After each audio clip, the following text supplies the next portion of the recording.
everyone, wherever you are. Good morning, good afternoon, and good evening from Go Tiger Astros. I am live streaming the play-by-play for the Los Angeles Dodgers at the Houston Astros. In case you didn't notice by the theme of the channel, I am an Astros fan. I am definitely no lover of the Dodgers. I just have to say that it's not because of the Dodgers. It has nothing to do with anything the Dodgers have done. Actually, most of my life I rooted for the Dodgers, even though I've always been an Astro fan. The only reason for that is because as I was growing up, my brother, who's 1 year older than me, he was a big Dodgers fan. And so I always cheered for his teams to win. So he and I never shared any teams. The only team that he and I have ever shared is the LSU Tigers football team. Other than that, we've always been at odds on all of our sports teams. So he liked the Dodgers, I like the Astros. It's always been that way. Same thing with the NBA. He was always a Lakers fan, I was always a Rockets fan. And when Michael Jordan came along, I also became a Bulls fan just because of Jordan. So while he was playing, I also watched the Bulls. But once again, follow the Astros, the Rockets all the way through the championships, their first championships. And then after that, I was a big Oilers fan. Actually, the Oilers were my number one team, my number one sport. I loved watching the Oilers more than anything. But unfortunately, they left and broke my heart, so I stopped watching the NFL. But my brother was a big Dallas Cowboys fan, so it seemed to me that my brother just wanted to root for the most mainstream popular teams. So he went with the Lakers, the Dodgers, and the Cowboys. But the thing is, my brother, being the oldest and having a lot of charisma, basically the entire family would rally around his teams. So whenever the Dodgers would get to the playoffs, or the Cowboys, or the Lakers, we were always watching because of my brother. But the only one in the family that really cared about the Houston teams, besides myself, was my mom. And the reason for that is because my mom was from Houston, and of course, I lived there for a little while when I was little. I was born in Louisiana, but when I was still a baby, they moved to Houston so my dad could work at a metalworking company there. Actually, it was Armco. If any of you remember Armco, if you're old enough to remember that company, that's where my dad worked as a welder. And unfortunately, all of those steel jobs back in the day, they went to China, and people started losing their jobs all over America. So, America really took a big beating with the metalworking jobs and the automotive industry and all of that. And my family had to move back to Louisiana as my dad continued looking for jobs, but he was never really able to adapt. So my family went from being middle class in Houston and having a promising future there with school and education and friends and family and having a good base around us. We went from that to struggling, moving from house to house, constantly getting kicked out, of our houses and stuff like that, and we became quite poor. But one thing has never changed. I've always remained a Houston fan. I want to check my live stream right quick just to make sure everything is running all right. Using my phone here.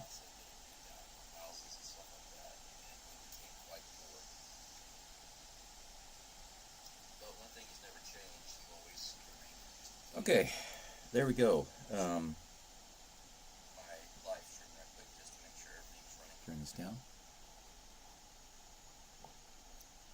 The game today is a little different because it's on Apple TV, and I had to sign up for a subscription, but luckily they have a 2-month free subscription right now. So that enables me to not incur an extra expense to get some of these few games that are going to be on Apple TV, so that's good. But unfortunately, the actual game and the stats are on different screens. So I'm going to have to pull those up separately during the game to let you know some of the information. Basically, like, for example, who's coming up to bat,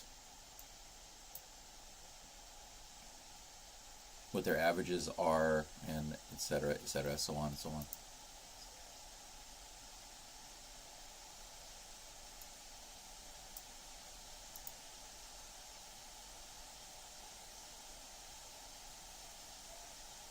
Game should be starting at about 6 minutes or so, the opening pitch. I've been scheduling these now recently about 10 minutes early, and the reason is because I want to have time to get the kinks worked out if I have any streaming issues or anything like that. Just want to have some time to work it out.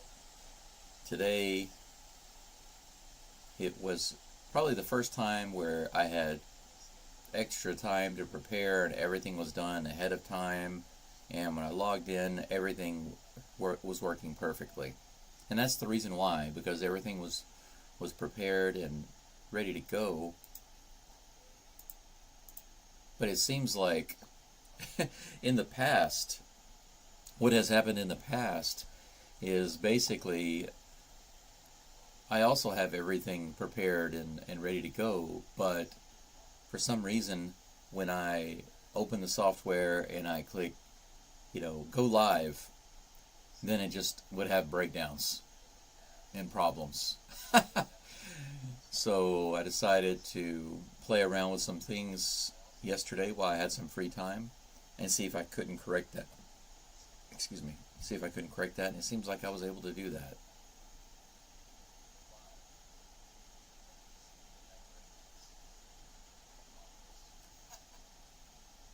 Okay, I can pause my phone there.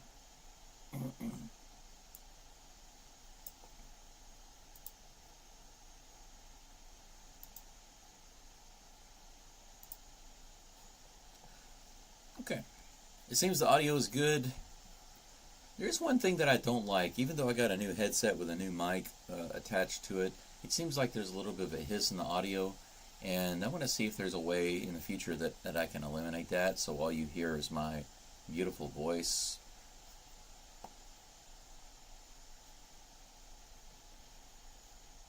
Another thing that I have to check, which was weird when I first started using this software, is that of course, up on my screen, I have the game going so I can watch the game and I can call it live as it's happening.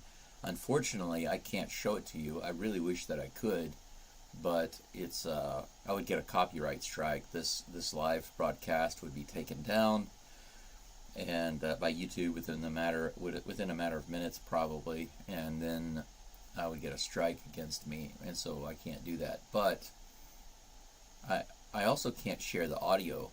And one of the things that I noticed about this software in the beginning, when I first started showing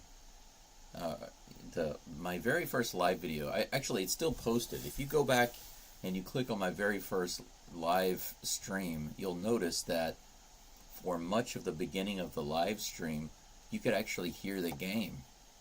And the reason for that is because I had it open in a browser, even though it was not the same browser that I have on the screen right now. Because if you notice on the screen right now, I have the ESPN game tracker on the screen, and for some reason the software was pulling the audio from the game browser and putting it into the live stream feed, and I had to figure out how to stop that while simultaneously keeping the audio for myself, because I'm listening to the game very low in my headphones.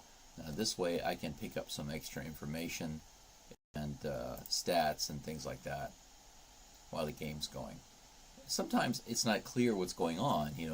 I'm watching the game and the umpire stops the game and people look like they're arguing, and I'm not sure why, because I didn't actually see what happened. They didn't actually show what happened on the screen. So I need to be able to hear the commentators to be able to share that with you.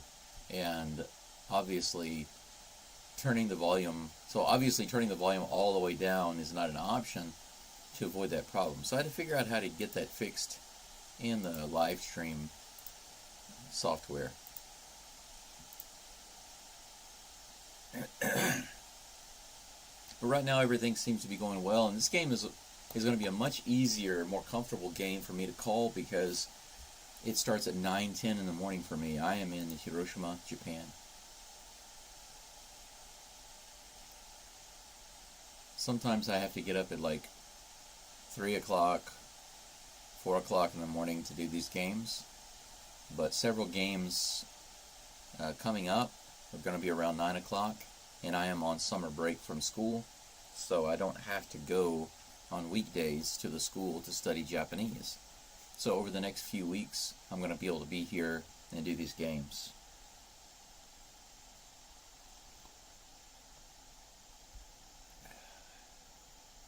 For some of you, it might be Friday night, as you see on the Apple TV microphone. It says Friday Night Baseball.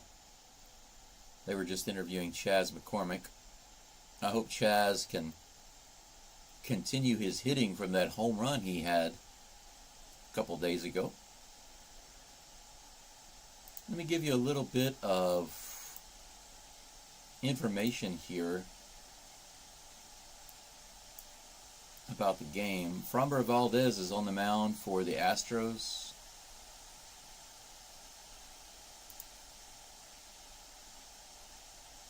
I want to give you some stats here.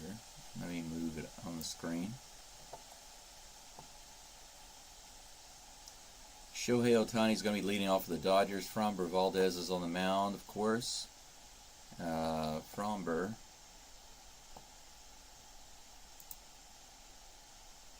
His current ERA is 3.63.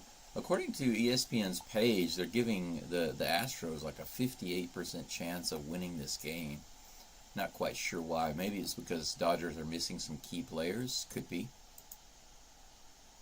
Ohtani is on deck. It looks like he's getting ready to come up.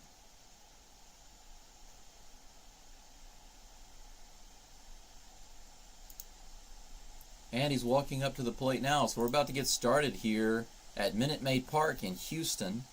Leadoff batter, Shohei Ohtani. I think it's kind of crazy, though. I know that Ohtani's quick, and he's a good batter. He's got a good average. But he's one of the best power hitters right now in baseball. So why are they moving him into the top spot? I'm not quite sure. I'd put him third probably in this lineup, but that's just me. Here we go. Framber Valdez takes a good look at the plate, gets his call, comes set, pitching from kind of the stretch, it seems like. Very first pitch is, it's got some movement on it, but Ohtani swings, hits it right up in the middle, and he books it to second base for a double. That's twice I've seen a hit to center field to Jake Myers that wasn't brought in quick enough, and the hitter was able to get a double out of it. When they show the replay, it just shows Ohtani running. It doesn't show Jake Myers getting the ball, so I'm not quite sure what was going on. That's happened twice now that I've seen with Myers. He wasn't able to get the ball in fast enough. I think Lawrence Butler with the A's was able to do that too. So the Dodgers have a leadoff runner on second with Shohei Ohtani. The first pitch to Will Smith is a strike on the outside corner. No balls, one strike to Will Smith. He's batting, it was up on the screen way too fast, so I didn't see that. Here comes the pitch from Framber. This one's low in the zone and ripped down the third baseline, just foul, but that will be strike two on Will Smith. You guys know what will happen if Will Smith gets hit by a pitch? He'll walk out to the mound and slap Framber Valdez because he's Will Smith. Here comes the 0-2 pitch. This one's low in the zone, 97 miles per hour. Had a lot of nice movement on it, but it was fouled off to the right side by Smith to stay alive. That definitely would have been strike three.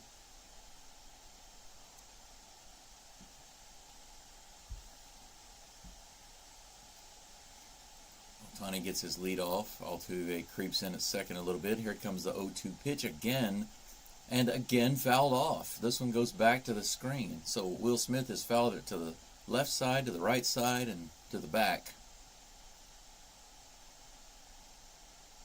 Career versus Dodgers.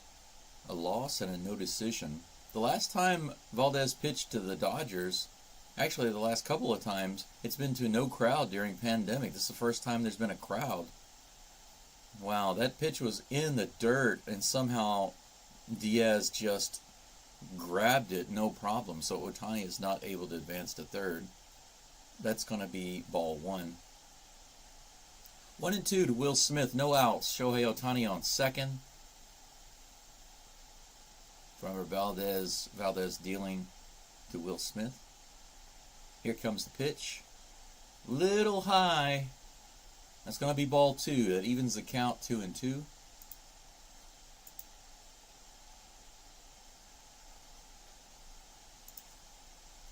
Okay, here comes the, well, not quite yet. He's taking his time here.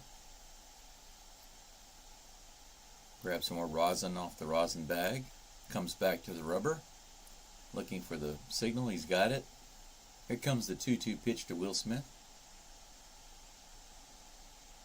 Right on the outside corner. It was a nice looking pitch, but it was a little outside. Valdez hits his glove. He just missed. That's a full count.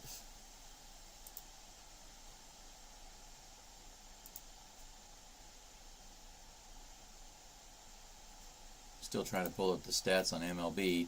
Right on the outside corner, a strikeout, swing and a miss for Framber Valdez, his first of the game and the first out of the game. Will Smith walks back to the dugout. That was a really nice breaker that just got on the outside corner, and Smith just couldn't get it. It was a nice pitch.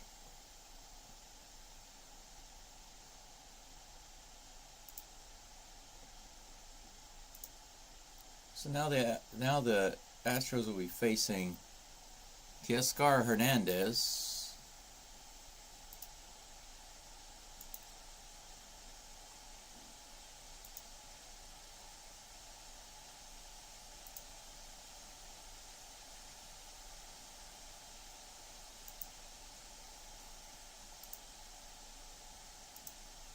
All right. First pitch there is outside for a ball. Oh, I'm sorry.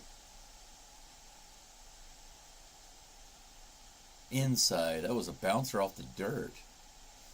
I got some delayed information there. 1 ball, no strikes. Here comes the pitch to Hernandez. That was a low pitch, but a swing and a miss by Hernandez. Evens the count at 1-1. Ohtani still on second base. 1 out for the Dodgers. Framber's got the even 1-1 count. Here comes the pitch. Another low one in the dirt. That's the third one bounced in the dirt by Valdez, and luckily Diaz has been able to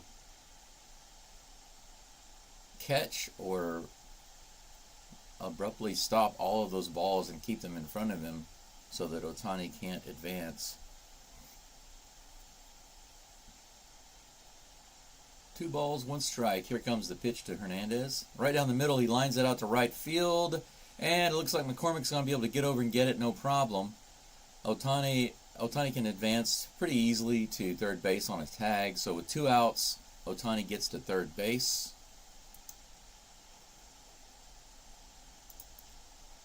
Still trying to locate the stats here for the...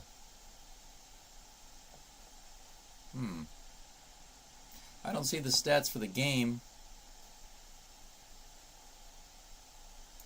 on MLB TV, so I'm not going to be able to give you some of the information as easily, it looks like.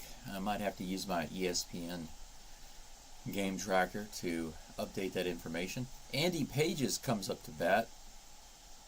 Ohtani on third, 2 outs. Here comes the pitch. That one's down the middle, grounded straight to Bregman, who fires over to first base in the dirt, but scooped out by Singleton for the out. And that gets them out of the first inning. Dodgers get Ohtani to third, but they're not able to capitalize on that, thankfully. So with 1 hit and no runs, the Astros will come up in the bottom of the first, starting off with my hero, Jose Altuve. Let me check the live stream here to see if anybody's joined. Yeah, we got some people here. Thanks for joining. I appreciate you being here, and I hope that you enjoy the live stream. I did forget to put the base runners on whenever Ohtani got on base, but once again, that's a manual thing that I have to remember to go in and do. And today, thanks to the nonsense of having to use Apple TV, I don't have all of the game information on the screen, so I have to open a completely separate screen to do that. I think I found a way to help myself with that. Essentially, down here, I've got one small screen, which is my laptop. And then up here, I have a huge screen with the game and all of that information. And I believe on the... I could adjust this a little bit. I'm going to have to move my camera. Give me just a second. Maybe that's okay? Let's see. Yeah, I think that's okay.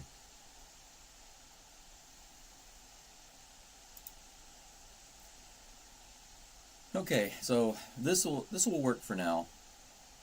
I've got the game stats on my screen down here, and I've got the game and everything else up here.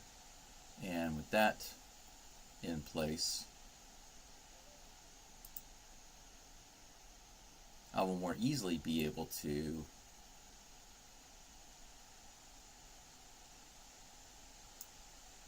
observe what's going on and communicate with you guys, interact with you guys.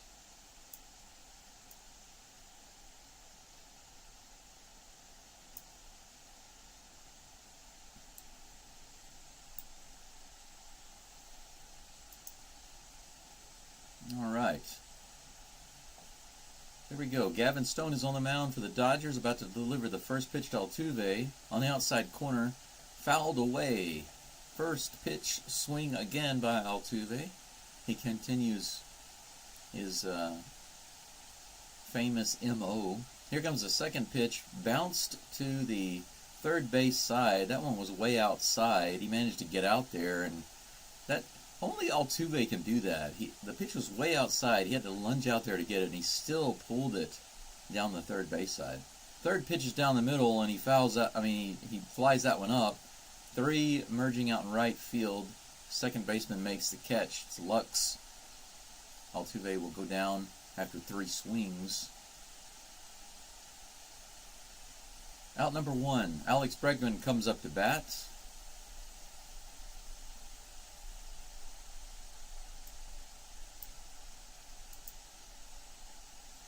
Bregman batting .257 for the season. First pitch is low, but it's in there for a strike. 98 miles per hour heater. 0-1 to Bregman. Here comes the pitch. This one is inside corner, flied out to right field. Bregman got under it just a little bit too much. If he had straightened that out, it could have gone much further, but he flies out instead. So that will be 2 up and 2 down quickly for the Astros here in the top of the first.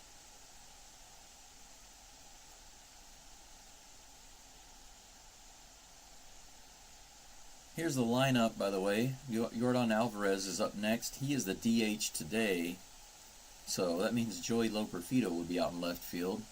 First pitch to Alvarez, 98 on the outside corner, but too far out, so that's a ball 1. Alvarez batting .303. Finally got to 20 home runs. It seemed like it took him forever to get there. 97 miles per hour, way on the inside corner, nearly clipped Alvarez on the leg. Ball 2, so it's 2-0. 2 outs, 2 balls. Here comes the pitch. That one is tapped to the left side. It looks like Alvarez might. No, he can't beat it out. He barely got the ball in that swing, and he tapped it down the third base side like a bunt. And I thought he would be able to beat that out, but Stone was able to grab it and fire it over to first for the third out. So that'll do it for the Astros in just a few pitches, less than 10 pitches. Stone is able to get the first 3 Astros 3 up and 3 down. The Astros today in the lineup, there are a couple of, actually not too much of a change. Like I said, Alvarez is batting DH today. He'll be followed by Yainer Diaz. Jeremy Pena, John Singleton, Jake Myers, Joey Loperfido, and Chas McCormick. Myers is playing in center field, Loperfido in left field, and McCormick in right field. Diaz is behind the plate today, rather than the DH position, which is taken by Alvarez. Who's coming up next for the Dodgers?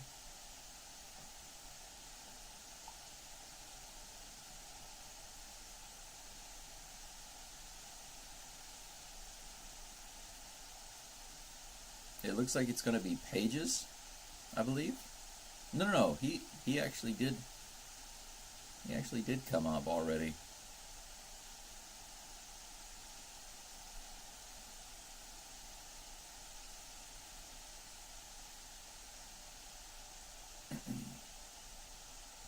Having the Apple TV commercials going on in my ear rather than the MLB TV commercials is strange, because they're showing movie advertisements and things like that, and it's a little distracting.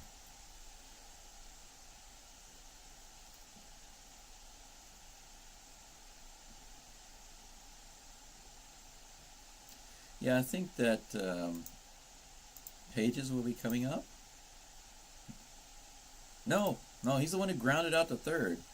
I don't quite understand that, but all right. Vargas.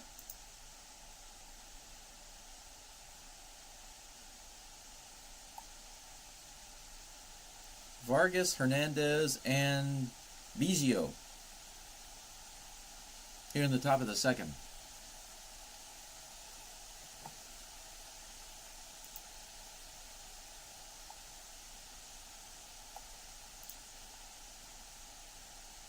Miguel Vargas is up to bat. First pitch to him is on the outside corner for a strike.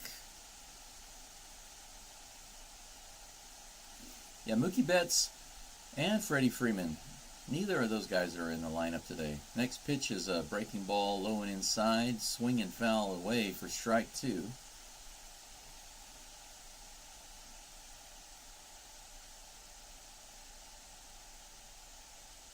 Here comes the 0-2 pitch. Little check swing. Diaz points over at first. First base umpire says he didn't swing. Count will remain 0-2. I'm sorry, we'll move to 1-2. That was not a swing. Here comes the pitch right down the middle, 97 miles per hour, fouled away with a late swing to the right side into the crowd. Count remains 1-2. I brought my hot water in here with me today so I can get my own coffee refill. Here comes the 1-2 pitch from Valdez. This one is fouled away to the left side over on the third baseline. That was a breaking pitch low in the zone.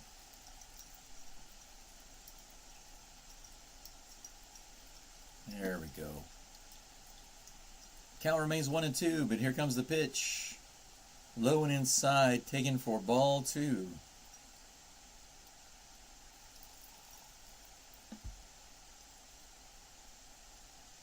Count is even at 2-2.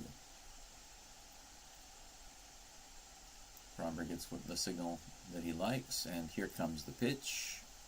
That was a nice breaking ball, low and away, out to left field. It's hit and caught by Joey Loperfido, who has to float over to his left and make a backhanded grab, kind of a line drive fly out.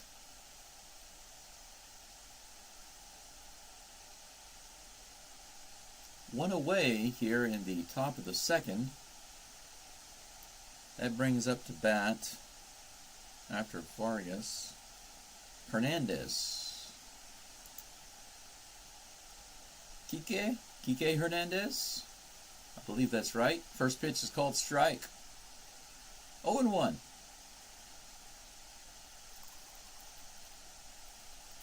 Here comes the pitch. This one's hit way out to right field, all the way to the warning track. Chas is back right by the wall.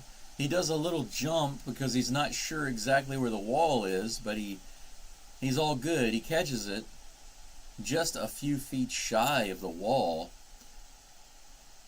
Now, a few of the Dodgers have been giving the ball a ride on Framber, not very characteristic of his type of pitching, to be getting these line drives and these flyouts and these long drives out to the warning track. But that's out number 2. It stays in the park, luckily. And that brings up Biggio. Cavan Biggio. First pitch to him is outside for a ball. Here comes the second pitch. That's right up the middle. It's going to be taken by Pena and fired over to first for out number 3. So 3 up and 3 down. An excellent, easy inning here. A little bit of a hard hit out to the warning track, but Astros come away with a short inning without giving up anything. No hits, no runs. So that's the kind of inning we like to see.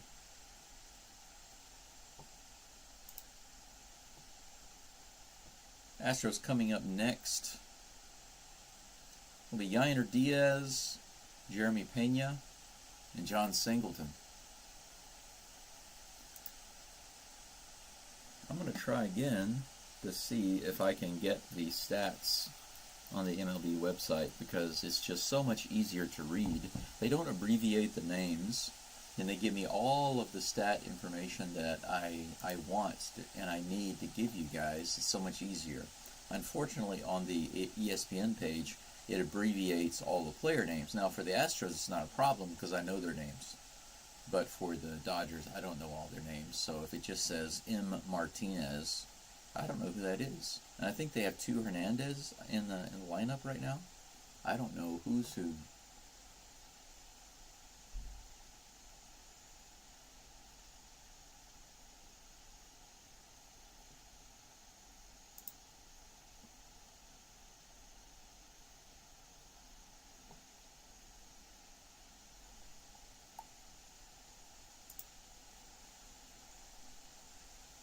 Dodgers versus Astros.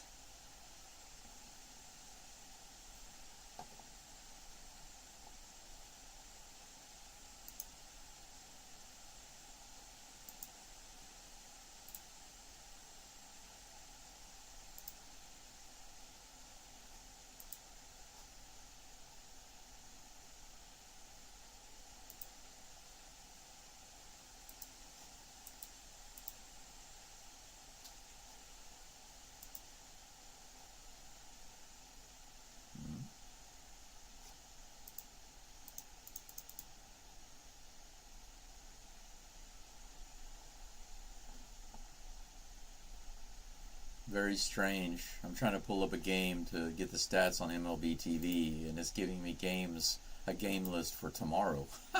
Yainer Diaz takes the very first pitch from Stone outside for ball 1.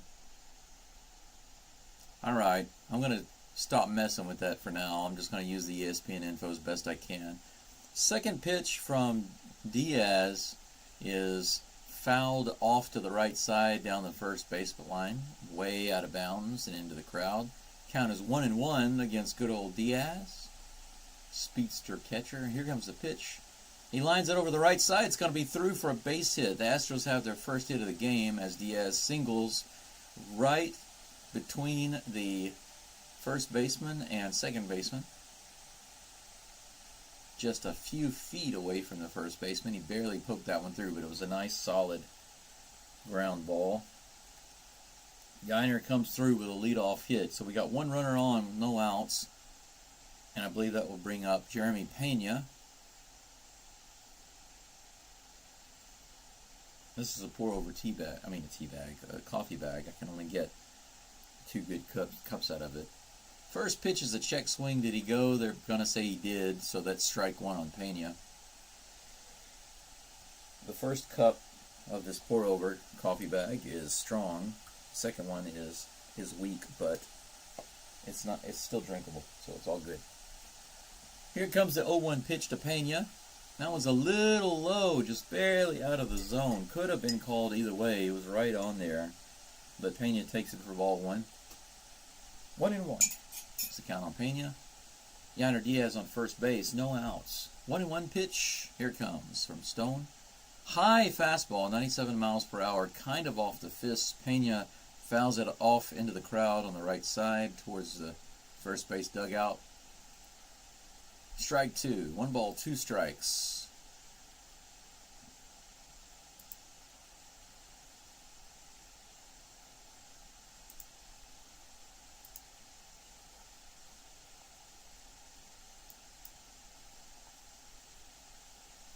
Here comes a 1-2 pitch. And that one's going to be outside for ball 2. Count is even at 2-2. Oh, I need to update. Can actually update Yiner. Put him on first base. There we go. 2-2 pitch. Here it comes. This one is grounded to the left side. They're going to try to turn 2, but they're not going to be able to do it because Pena's just too fast. Shortstop had to go to his right to grab that and throw it back over his shoulder to second base, so they were easily able to get Yiner at second. But there was no way that they were going to turn 2 there. Pena easily beat that throw. So thankfully they keep a runner on at first base, but there's now 1 out.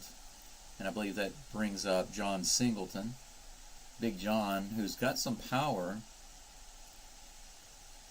He's got the ability to get a good hit. Let's see if we can do one here. The first pitch to him is high and outside for ball 1. That's nice to see. That wasn't a breaking ball. Singleton, in my perspective, since I've been watching these games and calling them, seems to have been having problems hitting the breaking ball. But let's see if he can do something here. 1-0 pitch to Singleton. Here it comes. That one's way high for ball 2.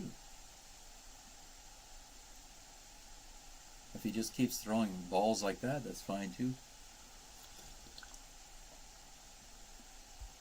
Singleton batting .231 this year. Here comes the 2-0 pitch to Singleton. That looked like a good pitch. It was low in the zone, but it looked like a good one.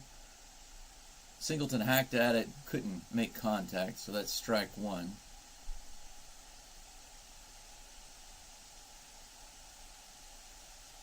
Two balls, 1 strike to Singleton. Here comes the pitch. This one's hit out to left field. It's going. Is it going to make it to the wall? No, it's to the warning track. He gave it a ride. Pena ran to second, but had to retreat because it was caught at the warning track. Man, that was dangerous because the wall out in left field is pretty short. He just didn't quite get it there, but he gave it a ride. If he had turned on that one, ripped it out to right field, because he's batting left-handed, that could have been gone. Jake Myers comes up. First pitch to him is a swing and a miss on a low pitch. No balls, 1 strike to Jake Myers. Pena's still on first base. Here comes the pitch. That one is low and almost in the dirt. 96 miles an hour for ball 1. 1-1 to Myers.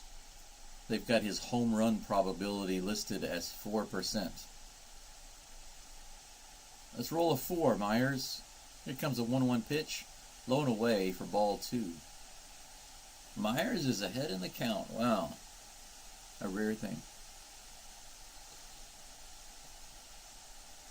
Right now, the win probability for the Astros has gone up to 65.5%.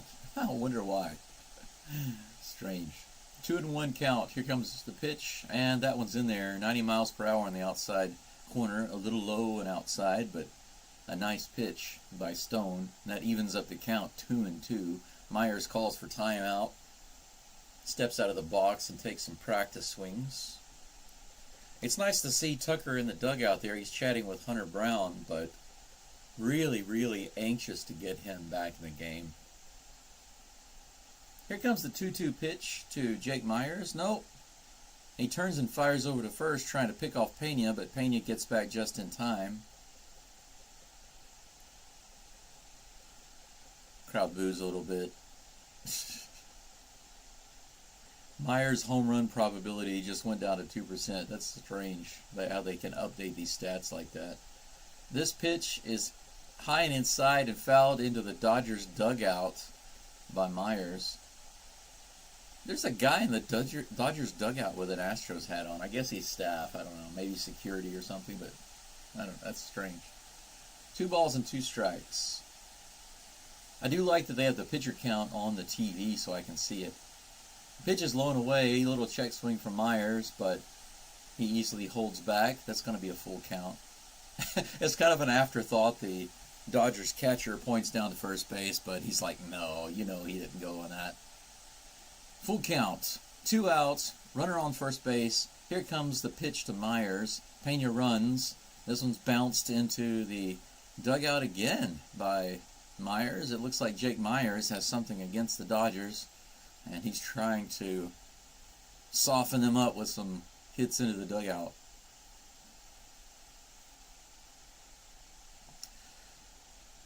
The OPS of Myers with a full count is 1.060. Pretty crazy. Here comes the full count pitch to Myers. Pena's going again, but this is ball 4. 98 miles an hour, low and inside. The Astros will now have 2 runners on. And that will bring to bat Joey Loperfido. Joey Loperfido batting 8th in the lineup, left-handed batter, batting .240 for the season. 2 home runs, 15 RBIs, 670 OPS. He hasn't gotten a hit in the last 15 at-bats, so he's looking to break that here. He's due. Here comes the first pitch to Loperfido, and that is a swing and strike. 88 miles per hour on the outside corner. Strike 1. Pena on second. I guess I should update that, but we'll do that in just a second. Here comes the 0-1 pitch to Loperfido. Low and away. Ball 1. There we go. Now we got runners on first and second. All right, excellent.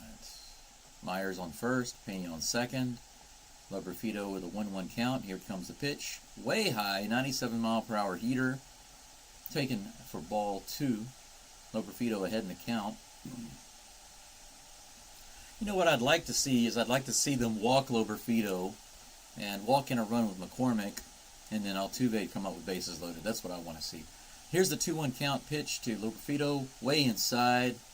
Nice meat on that pitch at 97 miles per hour, but once again, just off target. And now the Astros are 1 pitch away from getting another walk. 3 balls and 1 strike. Stone dealing to Loperfido. Here comes the pitch.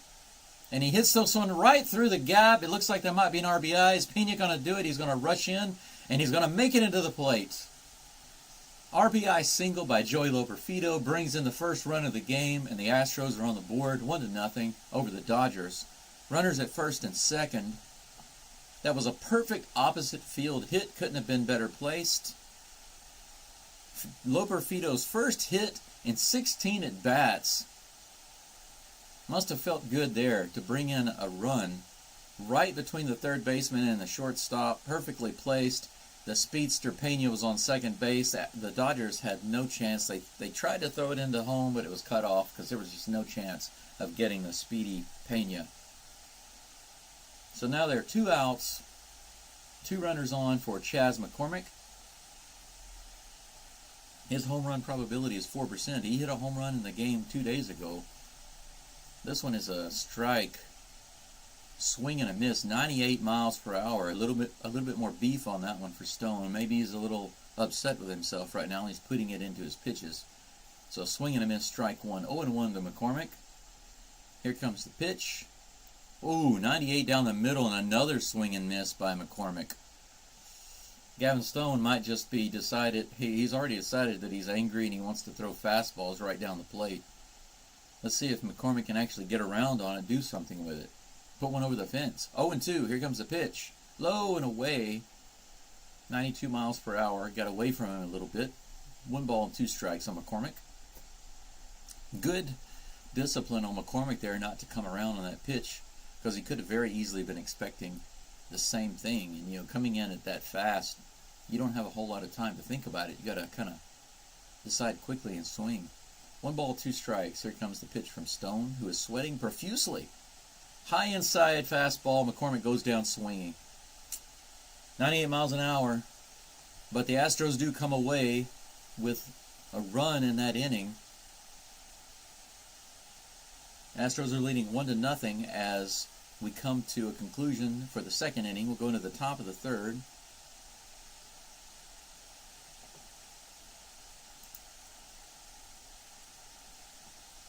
The Dodgers, and now they're showing a preview for the new Alien movie. Let's see here. Dodgers have coming up to bat Ahmed, Lux, and then Ohtani here in the top of the third.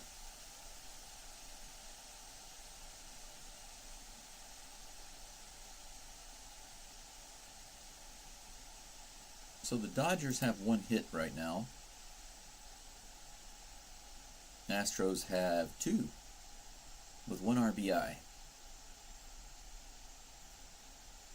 Framber Valdez. How many pitches do we have here? I'm missing some of my stats. Unfortunately, I don't have the MLB TV stat cast on my screen.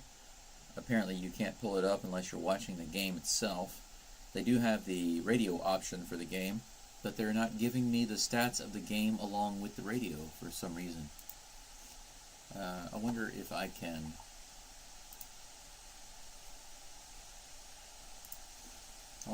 get the stats with the radio if I do a... Yeah, I'm trying to make it as informative and interesting for you guys. So I'm doing my best to find the stats for all the stats that I possibly can, so I can give them to you as the game goes.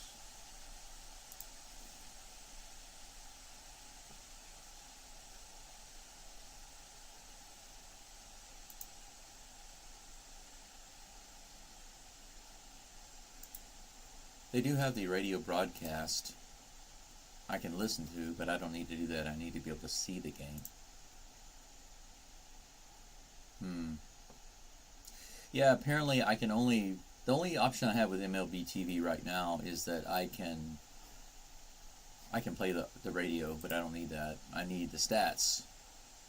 Let me take these base runners off because there's nobody on base right now. We are going to the top of the third here.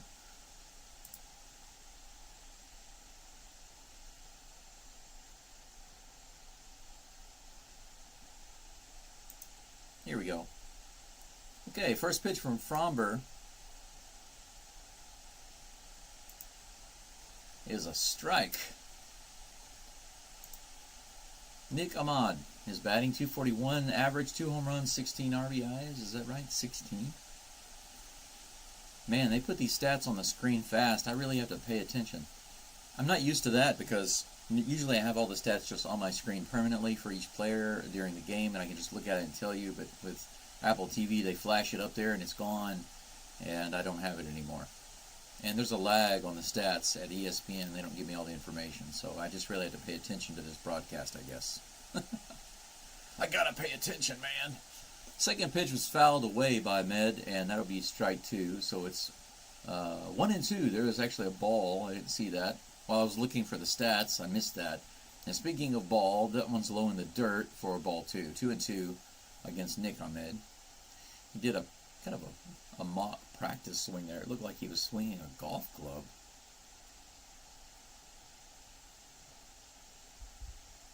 Two and two is the count. Framber's got the signal, and here comes the pitch.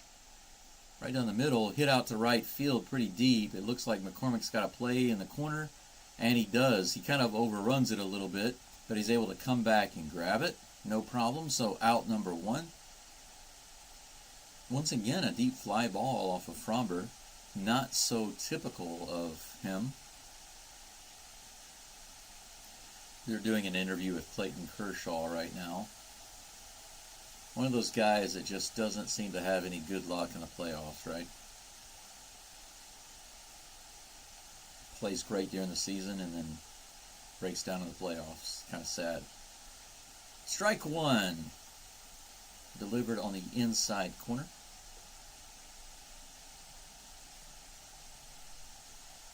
Here comes the 0-1 pitch right down the middle, taken for strike 2. 0-2. Framber is ahead in the count.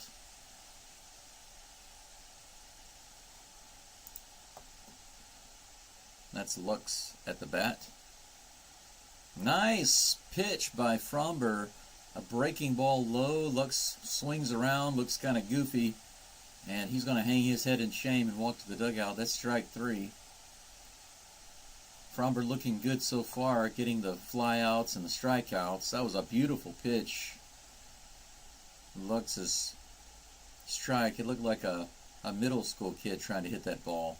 2 outs. That brings up Shohei Ohtani for the second time. He had a single in the very first pitch of the first inning. He takes this first pitch on the outside corner for a strike. We'll see if Framber can get him here and even up the battle between himself and Ohtani. Second pitch looks like it was a nice breaking ball that was going straight into the zone, dropped out. Ohtani check swing and did not go around, they say. So that would be ball 1. 1-1. Framber gets the signal and goes into his motion for the pitch. Another pitch, very similar. Breaking ball, winds up low, called ball 2. 2-1 against Ohtani.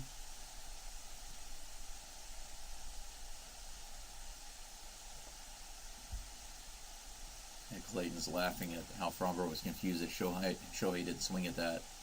But Framber comes back and gets a really nice slider for a swing and a miss, so he evens up the count at 2-2.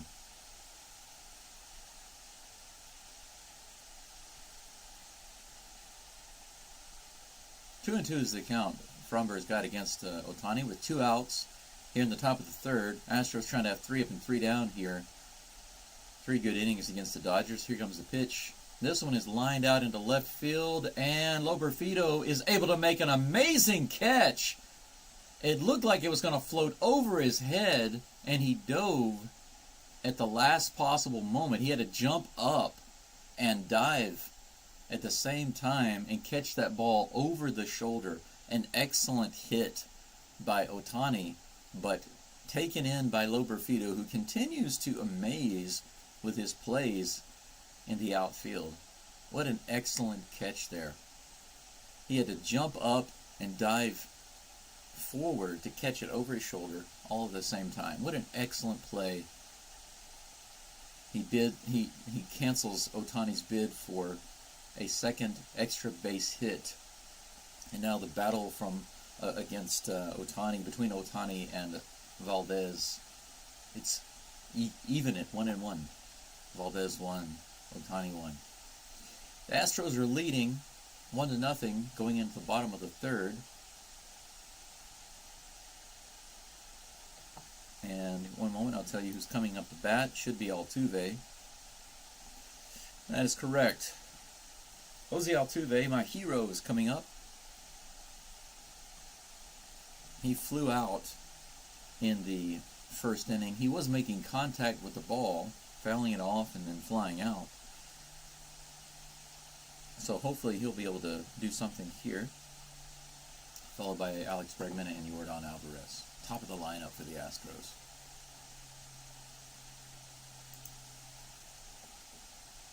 I appreciate you guys joining and listening in. It seems I got 4 people watching. If you're able to, feel free to subscribe. It only takes a minute if you want to leave some messages, if you want to talk in the chat. A 1-minute subscription, to my channel basically, is required to talk. That's all. Normally, I try not to wear these reading glasses when I'm doing the games. I just don't like the way I look wearing glasses. But the problem is I have to use the ESPN data on the screen right now, and it's so tiny that I need my reading glasses to be able to see it.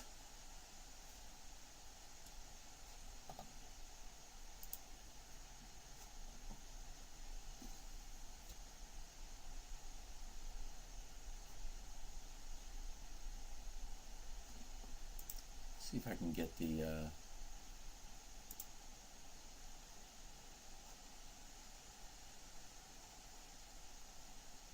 Still showing that Ohtani is batting. Very first pitch by Altuve is hit out in left field, but it's going to be an easy play for Vargas. He's able to walk over and catch it. So Altuve gave it a nice ride on the very first pitch, but sends it right into the glove of the left fielder. They're showing that replay of the catch by Loperfido, and he just barely caught that ball. It was almost out of his glove. First pitch to Bregman is a little high and inside, but called strike, so that will be 0-1 against Bregman with 1 out. 0-1 pitch, here it comes from Stone. That one's too far inside. Bregman takes it for a ball.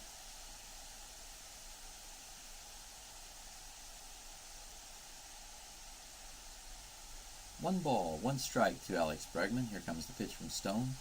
That one's low for ball 2. Bregman with a good eye right now. Waiting for his pitch, waiting for a better pitch to hit. 2 balls and 1 strike. Here comes the pitch. This one is crushed by Bregman. That's going to be gone. All the way up and right to the top of the Crawford boxes, off the sign. 2-0 Astros. 105 miles an hour off the bat.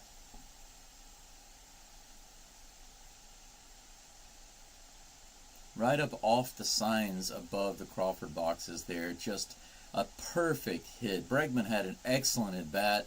The really high inside fastball that was called strike, he let that go, didn't want it. Next 2 pitches were balls, didn't want them. This one was right down the middle, and he punished Stone with a perfectly timed, crushed pitch. That was amazing. Jordan is now up.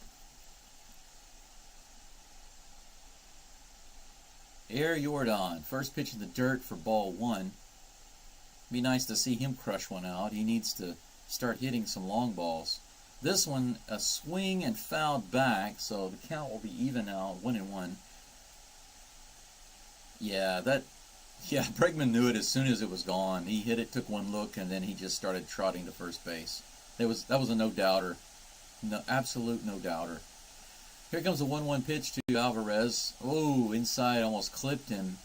Crowd boos. Yeah, I definitely don't want to see Jordan get hit. That's ball 2, 2-1. Stone goes into his windup. Here comes the pitch. This one is crushed out to right field, but, oh no. Okay, it wasn't hit nearly as hard as I thought it was. The crowd reacted to it, but it just kind of died.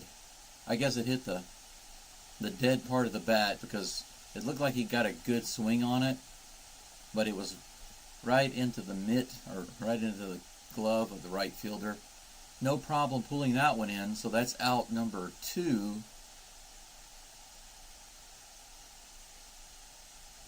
Man.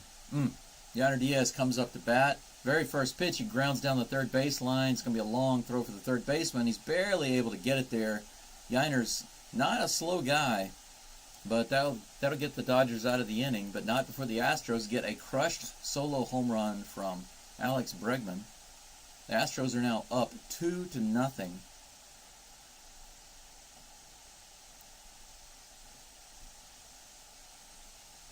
So going into the top of the 4th, how many hits do we have here for the Astros?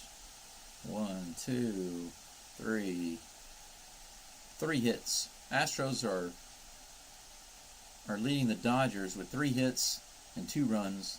Dodgers have 1 hit, I believe, just Ohtani's double. That's right, Ohtani's double in the first inning, and then nothing since then. Astros looking good so far. If Valdez can continue this for the next several innings, it'll give the relievers a chance to come in and lock it down. And if the Astros can keep steadily piling on runs, 1 run in an inning is okay if they keep doing that. 1 run every inning is fine with me. See, we got 5 in the chat now, or 5 watching the game. If you guys have the opportunity, please like and subscribe to the channel. This is only about my 10th game, I believe, to live stream for the Astros. and I will be doing all of the Dodgers games this weekend. And I'm on break right now during the summer. I live in Hiroshima, Japan. I'm from the U.S. I was born in Louisiana, but when I was a little kid, I grew up for many years in Houston, so I became a big Houston fan. So I've been a lifelong Houston fan. I'm no bandwagon fan, that's for sure. My mom is from Houston, and while we were living there, I just became a big fan of all the Houston teams. And unfortunately, we had to move back to Louisiana. There are some things about Louisiana that are nice, but I think my life would have been much better if we'd stayed in Houston. There would have been more opportunities. But as a result, I became a big fan of the LSU Tigers football team. The Oilers left, of course, as you know, and went to Tennessee, and that left a really bad taste in my mouth, so I don't watch NFL anymore. I wish the Texans the best, but my heart's not there. And my heart's with the Oilers, and they don't exist anymore. So, anyway, I moved to Asia more than 11 years ago, spent like almost 7 years in China, and now I've been in Japan for almost 4.5 years. First pitch to Will Smith is a strike, so Framber jumps out ahead of him immediately with strike one. Here comes the second pitch. Ooh, right on the inside corner. He gets him looking. Will Smith just kind of stands there and looks at it like, was that a strike? Yeah, it was, buddy. So my question is, if Will Smith strikes out here, is he going to walk out to the mound and slap Framber Valdez? And yes, I'm going to use that joke every single time Will Smith comes up to bat. Here comes the 0-2 pitch to Smith. This one is grounded to Jeremy Pena, who scoops it up and fires over to first. Beautiful play for out number one. I hate to see Framber not get that strikeout, but an out is an out. And that was typical Framber ground ball play. Pena was able to scoop it on the run and get the out. That will bring up Tescar Hernandez. Tescar, if you're Teoscar is what they're saying on the commentators. Strike one to Hernandez. Up in the zone fastball. Nice pitch. 0-1. I don't know how to say some of these Dodgers names, but that's no big deal. I'm not a fan of theirs. That second pitch is low in the dirt for ball one. Count evens up 1-1. Teoscar. That's an interesting name. Here comes a 1-1 pitch to Hernandez. Nice movement on that ball. 90 miles per hour low. And he is caught swinging and missing for strike two. Completely fooled him on that pitch. Beautiful pitch. 1 ball, 2 strikes. Framber gets the call, goes into his windup. Here's the pitch. Similar pitch, but this one's too low and bounces off the dirt. Scooped up by Diaz, but that will be ball 2. The count evens up 2-2. And now I'll take a sip of my lukewarm coffee.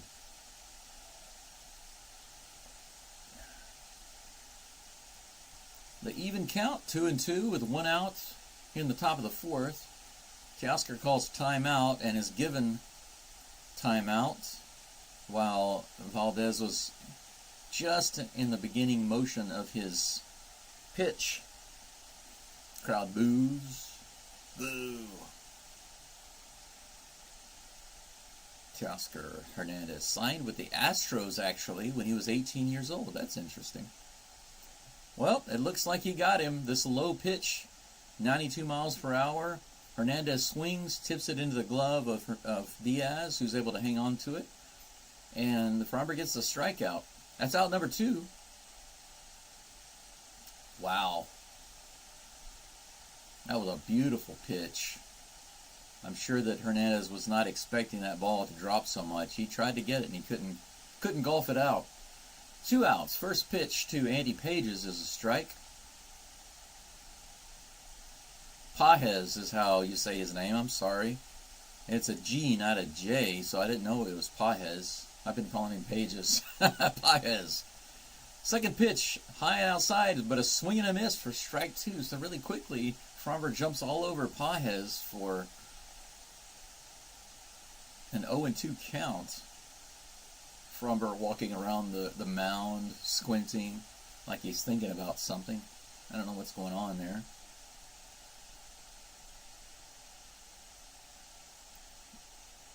Oh, look at they said that there's a pitch timer violation on Pages, and they'll say that that's strike 3, and the Dodgers are complaining about it. Pages is really upset. It looks like he's trying to say that Framber was chewing up time walking around the mound, but it looks like that's going to be it. You and I both know that once the umpires make a decision in baseball, they pretty much never make any changes to that. So that will be strike 3. Framber will get another strikeout because of a pitch clock violation on Pages. So just like that, the Astros get through the 4th. No problem. A little strange, but it's fine by me. I didn't get to see the clock, and they, at the time of the violation, they just had the camera on Valdez walking around the mound. I guess he was waiting on Pages, but Pages took too long to get into the batter's box. For those of you who don't understand it, basically the way that the pitch clock works is that it's not just something that makes the pitcher move faster and get the ball to the plate within a certain amount of time. It's also about the batter needing to be not only in the batter's box, but set and ready for the pitch to be delivered. If he's not ready by a certain time, then it will be a violation and he will get a strike. In this case, he already had 2 strikes, so that was a strikeout. And that's apparently the reason why Framber Valdez was just kind of off the mound and kind of, kind of frowning and looking around. He was trying to figure out what was going on, and it seemed to be clearly a violation on Pages, and Framber knew that, and the umpires called it. So good call by the umps, ends the inning. We'll go into the bottom of the 4th. The Astros up 2-0. Let's take a look right quick at who's up for the Astros.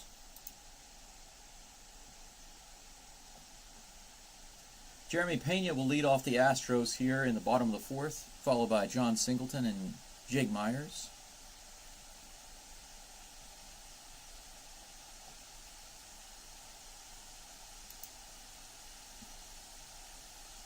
Pena grounded to shortstop last at bat and was able to reach first base on a failed double play by the Dodgers.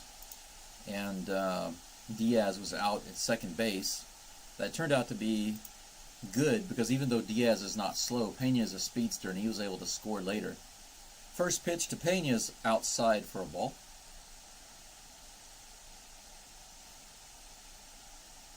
Here comes the second pitch to Pena, low in the zone, swing and a miss for strike 1.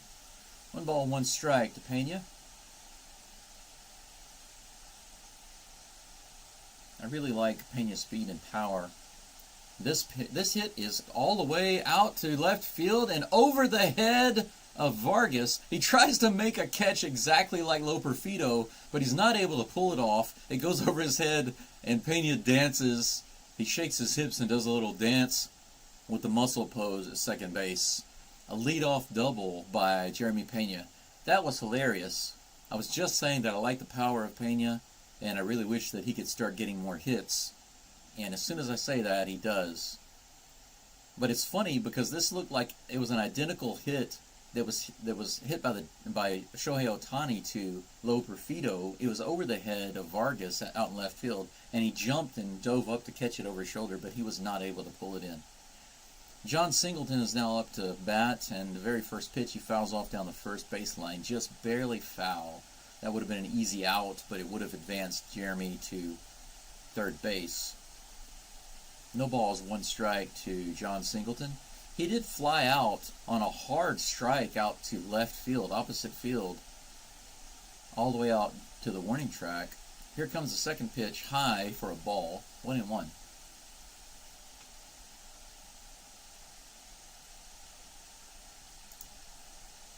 Anyone listening, thanks for tuning into the feed. I appreciate you being here.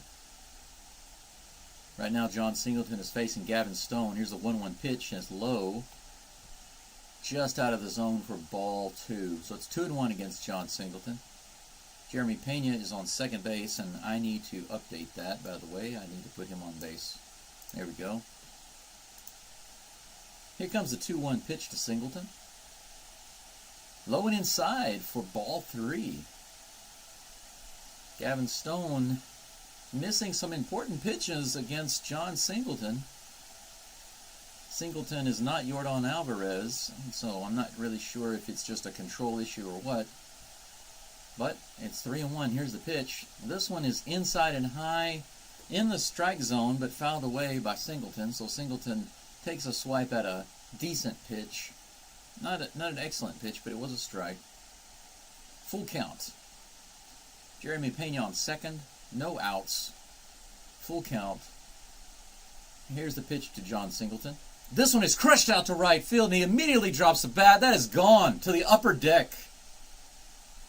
You know that as soon as John Singleton throws away the bat, it is gone. That ball was crushed. A 2-run shot, 403 feet, 108 miles per hour by John Singleton. A perfect swing on a full count. What an amazing at-bat by John Singleton. Where is that? I want to see more of that from John Singleton. Patience at the plate, taking the balls, swinging at the strikes, and then crushing it into the upper deck on a full count pitch. Gavin Stone sweating profusely right now. The Astros now up 4-0 here in the bottom of the fourth. Jake Myers is up with no outs. Swing and a miss on the inside corner. I can now remove the base runner because the Astros have cleared the bases. John Singleton with an excellent hit. A little slow roller for Jake Myers. He might be able to beat that out, and he does. He's safe at first base. Just a tapper past the mound towards shortstop. He snatches it up, and he fires over to first as fast as he can. But Myers, while not the speedster that some are, is also not a turtle. He's able to beat that throw out. Man, I love that bat. They just showed the replay of that hit by Singleton. Singleton crushes that ball and immediately just throws the bat over. Like the bat flips and the bat tosses of John Singleton are epic. I'd love to see him hit 50 home runs in a year just so I can make a collage while the bat flips. Now it brings up Loperfido. The ball's bounced in the dirt, gets away, but Myers apparently stays at first base. And I need to update that, put my runner back on first. Myers is on first. Astros still with no outs here in the bottom of the fourth. Jake Myers on first base. Umpires having some kind of problem, and one of the Astros coaches comes out to talk with him. Not sure what's going on. A couple of the umpires come over. They're having a little conference. Okay, so the baseball bounced off the umpire. Okay, so on that wild pitch, apparently it bounced up. The catcher completely missed it, and it went right into the umpire behind him. So the Astros have their guys out checking the umpire, making sure he's all right. Yeah, he got hit right in the gut. He's laughing about it. He seems all right, though. That's good. I don't have any problems so far with this umpire. I think he's been calling a great game. The ones that have been just outside, he's called them balls. And the ones that have been right there on the line or in the zone, he's been calling them strikes. So I don't have any problems with this ump so far. It's been a good game. I want him to stay in. All right, so 1-0 against Loperfido. Here comes the pitch. On the outside corner, swing and miss. That'll be strike one. Jake Myers is on first base, no outs. Astros already up 2 extra runs in this inning off that 2-run shot by John Singleton to right field. A no-doubter to the upper deck. 1-1 against Loperfido. Here comes the pitch. High inside. Loperfido pulls away from it for ball 2. Loperfido had gone 15 at-bats with no hits, and he finally got an RBI hit at his last at-bat, so he broke that finally. Here comes the 2-1 pitch, right down the middle, and he fouls it off his foot. Count will move up even to 2-2.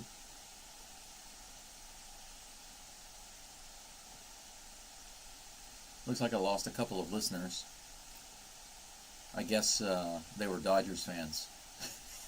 Not willing to subscribe long enough to make comments, I guess. It's just my guess. Here comes the 2-2 pitch to Loperfido, low and away for ball 3. Full count. Another full count. That's the count for John Singleton's 2-run shot. Can Loperfido duplicate that? That'd be hilarious. Another 2-run shot on a full count. That would be awesome. Here comes the pitch from Stone. High fastball, swing and a miss by Loperfido. He had a hittable pitch, but just couldn't make contact. So that will be the first out of the inning as Loperfido goes down swinging. At least he had the right idea. That would have been a strike if he had let it go. So can't be angry about that. It was a good at bat. He drove up Stone's pitch count too. That'll bring up Chas McCormick. McCormick had a strikeout last at bat. Let's see if he can do something here. Very first pitch, he hits over to third base and just foul. Third baseman didn't have time to see if the umpire was calling it safe or fair or foul, so he made the throw over to first, but it was unnecessary. Strike 1 on McCormick. 210 is McCormick's batting average for this season. Pretty miserable.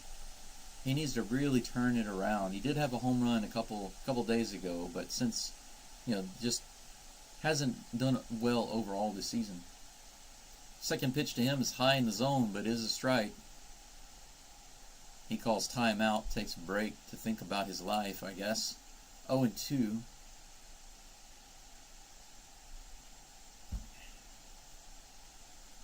No balls, 2 strikes to Chas McCormick. Jake Myers still on first base. Here comes the pitch from Stone. That one's in the middle of the zone. A good pitch to be hitting, but McCormick fouls it away to the right side. They've got the strikeout probability on McCormick up to 45% right now.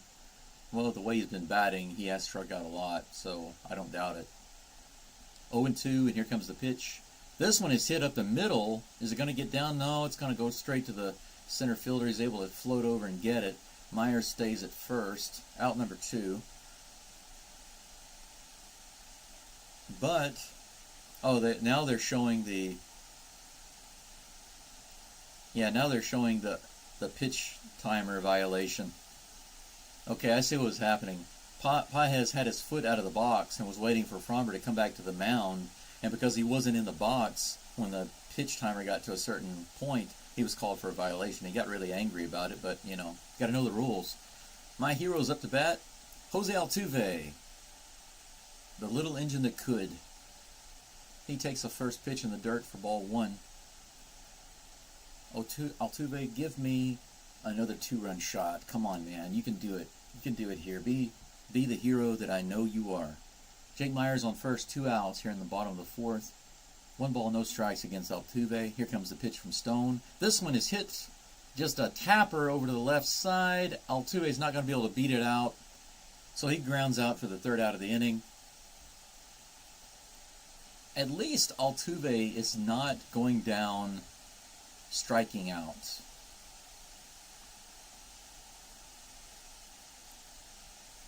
Alright, so that's the conclusion of the 4th inning. But the Astros come away with 2 more runs.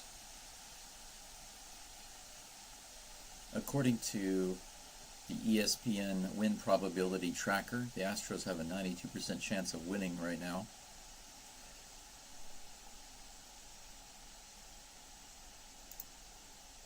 Dodgers so far only have 1 hit against Framber Valdez in 4 innings. Valdez doing an excellent job so far, giving up just 1 hit. He has 4 strikeouts. He's moved his ERA down just a little bit to 3.5 over the past 4 innings. Coming up next, I believe that, we have Vargas for the Dodgers, batting for the Dodgers. Vargas followed by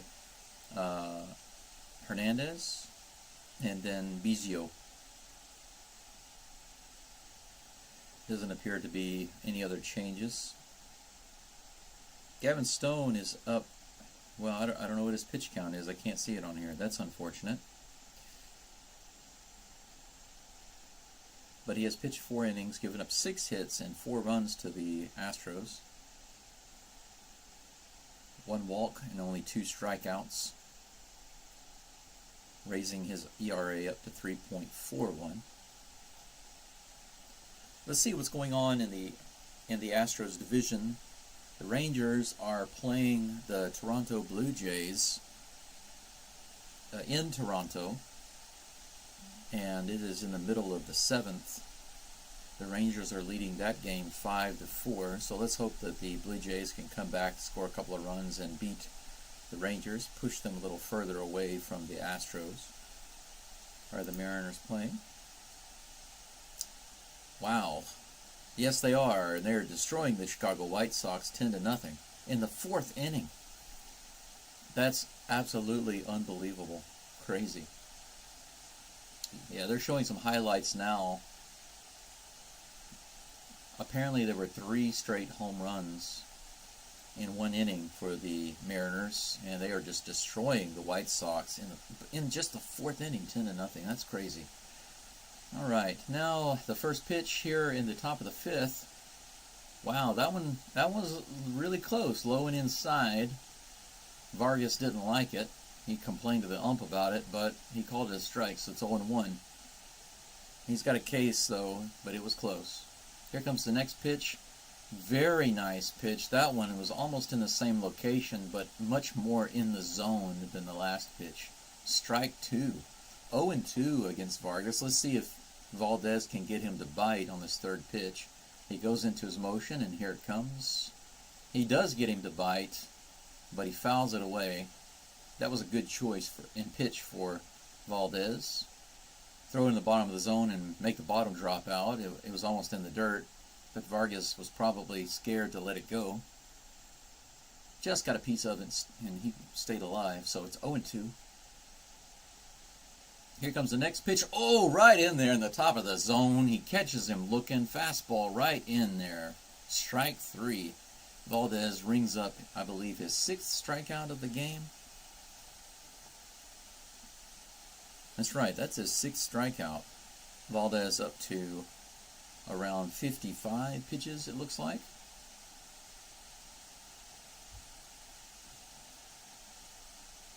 Next batter, I believe, is Kike Hernandez. First pitch to him is outside for a ball. Batting .203 for the season with 6 home runs and 19 RBIs. OPS is only .585. Nothing stellar about any of those stats. Here comes the 1-0 pitch to Hernandez. Lower outside corner. Nice breaking ball there for a strike. Count evens up at 1-1.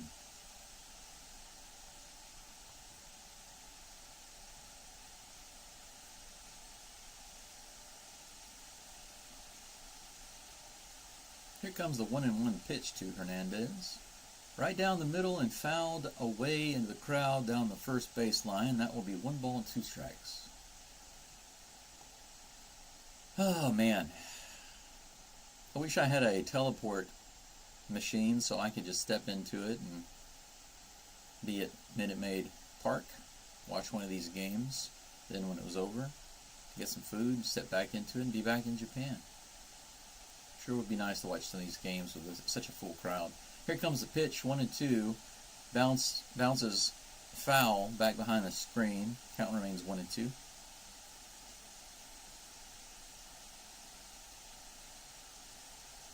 One ball, 2 strikes with 1 out here in the top of the 5th. Astros leading 4-0 so far, skunking the Dodgers in Minute Maid Park. Here we go. Next pitch by Framber Valdez on the inside corner, 97-mile-per-hour heater, gets him swinging for strike 3, and that's 7 strikeouts for Framber Valdez. He's cooking with gas right now. They're showing some amazing highlights. The Astros getting a title in the National League against the Dodgers with, looks like Mike Scott pitching on the mound. Man, wow. That was when I was little tiny. 2 outs, first pitch to Cavan Biggio. Strike. Cavan takes the pitch low in the zone for strike one. Counts now 0-1. 197 average, 3 home runs, 13 RBIs, 595 OPS. Pretty bad numbers. Worse than the last batter. Worse than Hernandez. Second pitch. Check swing. Did he go? They're saying he did. Strike two. And the bell rings out in Minute Maid Park. 1 strike away from getting through this inning in a 1-2-3 style. No balls. 2 strikes against Cavan Biggio. Framber takes a moment to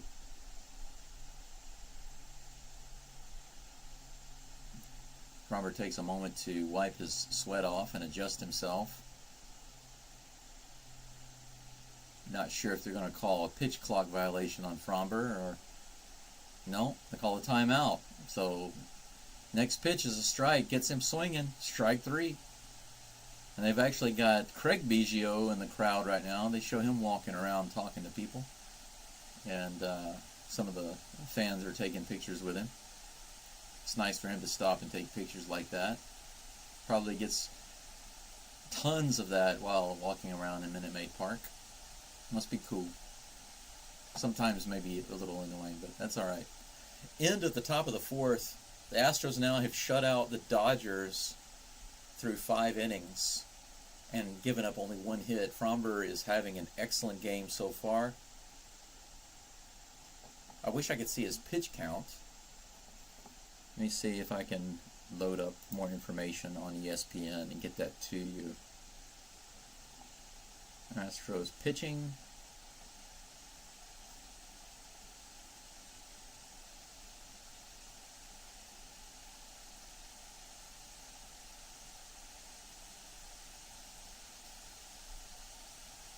If this information is correct, then Valdez has thrown 60 pitches, okay? And Stone has thrown 70. It seems to be accurate. I believe that's accurate. Like I said, the ESPN site for some reason abbreviates a lot of their stuff, and so it's not always easy to know the information. For example, Gavin Stone, the pitcher for the Dodgers, his name is listed as G. Stone. And the only reason I know that his name is Gavin is because I inputted all this information for you on the screen prior to the game starting, so I'm familiar with who's pitching for the Dodgers. But otherwise, I don't know all the names of the players on the Dodgers. Obviously, I know the more famous players like Freddie Freeman, maybe Will Smith, Shohei Ohtani, Mookie Betts. But other than that, really, I don't know. Maybe Clayton Kershaw, all the famous players I know. But if I see a name like G. Stone, I don't know Gavin Stone. I don't know him. So I don't have the full information like I do on the MLB TV stats. But if the game isn't being shown through MLB TV, then I don't get access to that. So that's unfortunate. So I was able to open some more information on the ESPN website and get the pitching stats for you. Right now we have Alex Bregman up, who takes the first pitch low for a ball. And this next pitch is also low and away, but on that outside corner, Bregman does a little angry fist pump. It looked like he was more angry with himself than the umpire, because that's called strike. 1-1 is the count. Here comes the pitch. Low, almost in the dirt. Ball 2. 2-1. Bregman again showing good control. Good pitch management here. 2-1. Here comes the pitch. And this one is low and inside, or just low and in the middle of the plate, I'm sorry. But Bregman fouls it away. He just taps it harmlessly back behind the plate for strike 2.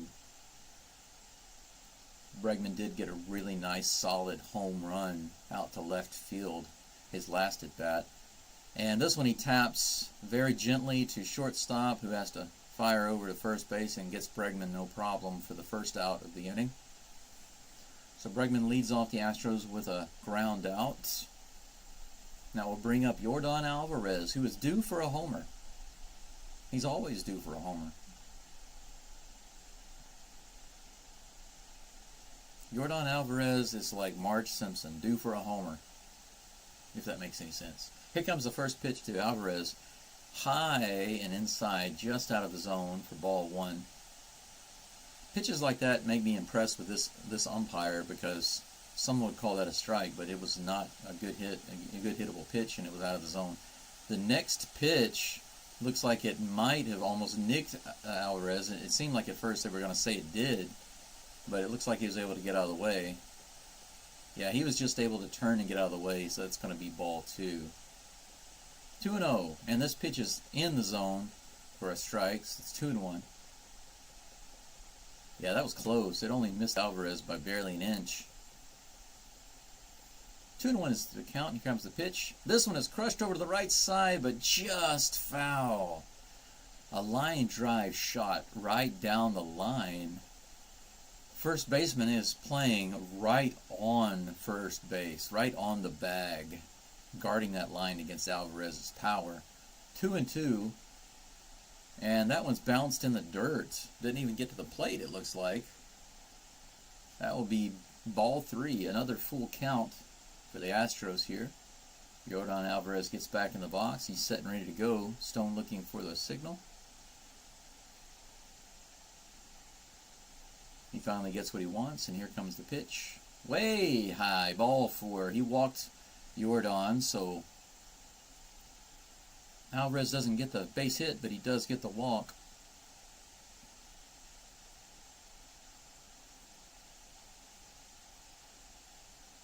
It's nice that they got Alvarez through 2028. That's good. I love that extension with Altuve. 5 years, $125 million. He deserves it. My God, he deserves it. What a great guy. All right. Coming up to bat should be Pena, Yainer Diaz, who hits it over shortstop, and it looks like he's not going to have any play at all. I don't know what exactly was going on there.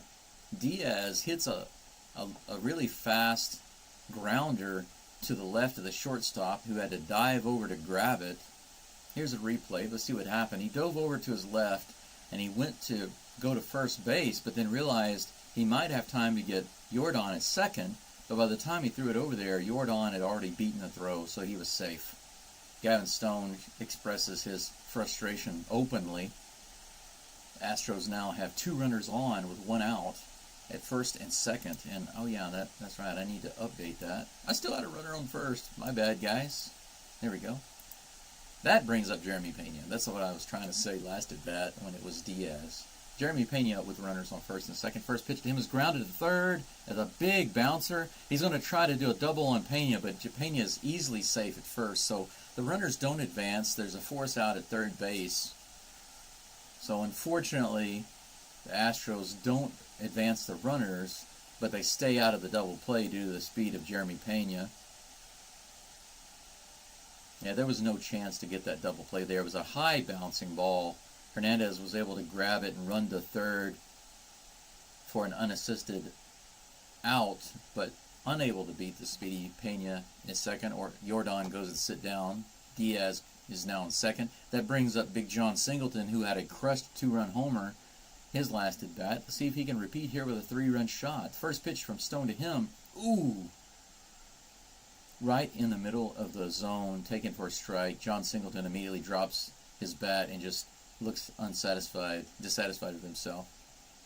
No balls, 1 strike to John Singleton. Here comes the pitch. Low and away. Take a nice whiff for Singleton there as he completely misses the ball for strike 2. So quickly goes down to 0-2. Astros almost missing an opportunity here. A nice base hit by Singleton would go a long way. Here comes the pitch. Low and in the dirt, ball 1. I would really hate the Astros to miss this opportunity to pile on some insurance runs. They've got a runner in scoring position at second, another one on first. Singleton crushed a home run against Stone in the last at bat.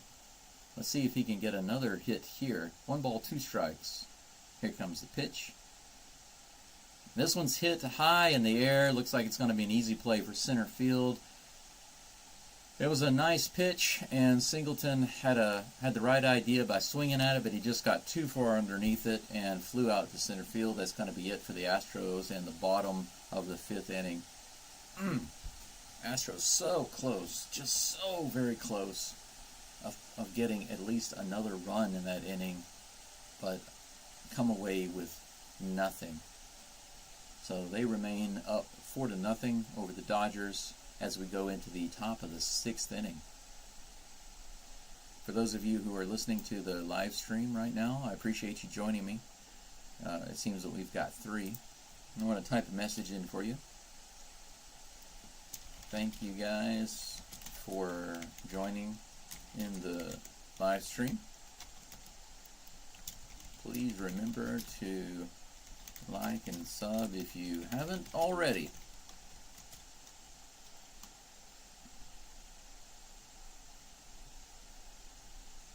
Yeah, I do want you guys to know, I haven't mentioned it in this stream. I do mention it sometimes, but basically, let me pin that message at the top there. There we go.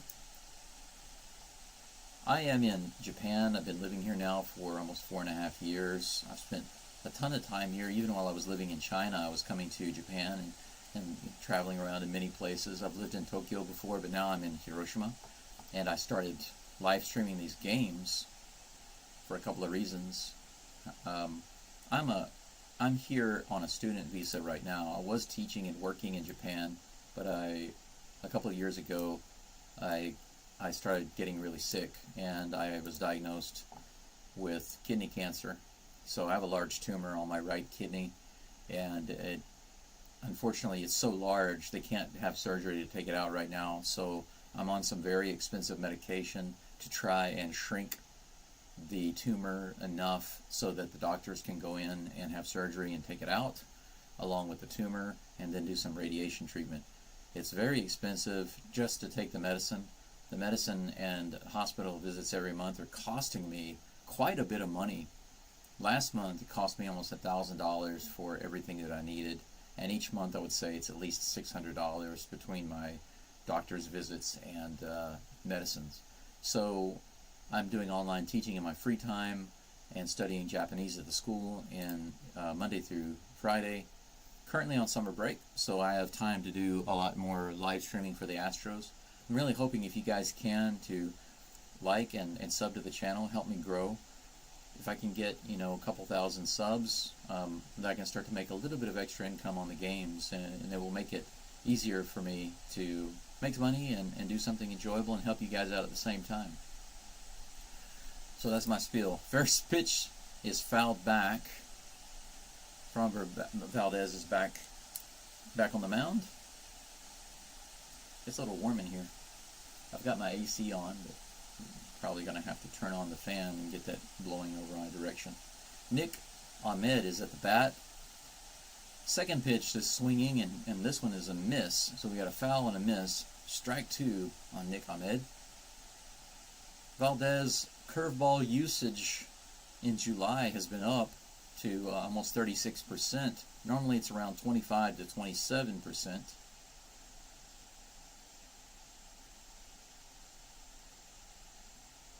No balls, 2 strikes to Ahmed. Here comes the pitch from Framber. That was a breaking ball with a lot of movement on the outside. Could have been a ball, but Ahmed swings and fouls it away. Count remains 0-2.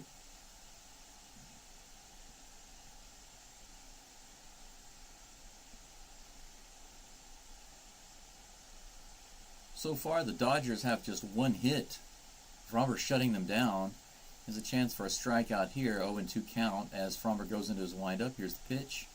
High for ball 1. 1-2 is the count.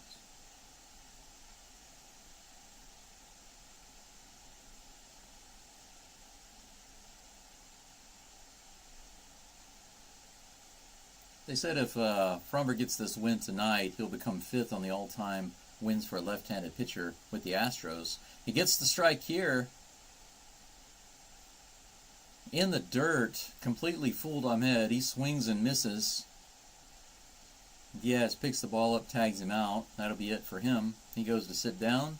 Astros have 1 out. Wow. Man. How much did he miss that one by? He only missed it by a couple of inches, but that ball bounced basically right by the plate, so he fooled him. Now we got Gavin Lux. Very first pitch, he singles out into right field, right between Altuve and Singleton. Dodgers finally have another hit. Their first hit since the very first at bat by Shohei Ohtani in the first inning.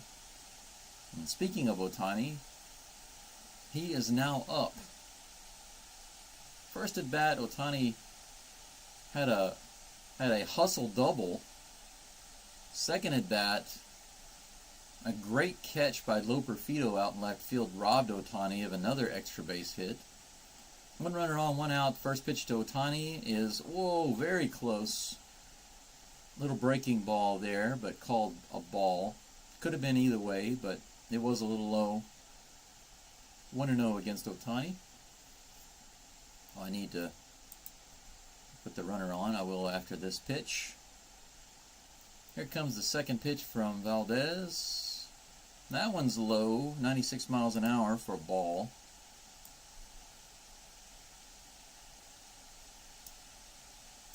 There we go. Runner on first. One out. 2 balls, no strikes against Ohtani. Framber looks around. Here comes the pitch. That one's in there. Foul just down the first baseline. Looks like it went towards the Astros dugout there. Ohtani holds up his hand like, I'm sorry, I didn't mean to do that. Typical Japanese style, right? You do something that's out of your control, right? Something happens that's out of your control and they apologize for it. I live in Japan, so that kind of stuff happens all the time. 2 balls and 1 strike against Ohtani. Pitch clock winding down. Valdez finally delivers the pitch. A nice swing and miss on the inside corner. A good pitch by Valdez to get the strike. 2-2 is the count now. Ohtani had his eyes on it the whole time, and he gave a good swing, but he wasn't able to even touch that ball. It was a change-up pitch. I think it just got Ohtani's rhythm off. 2-2 even count.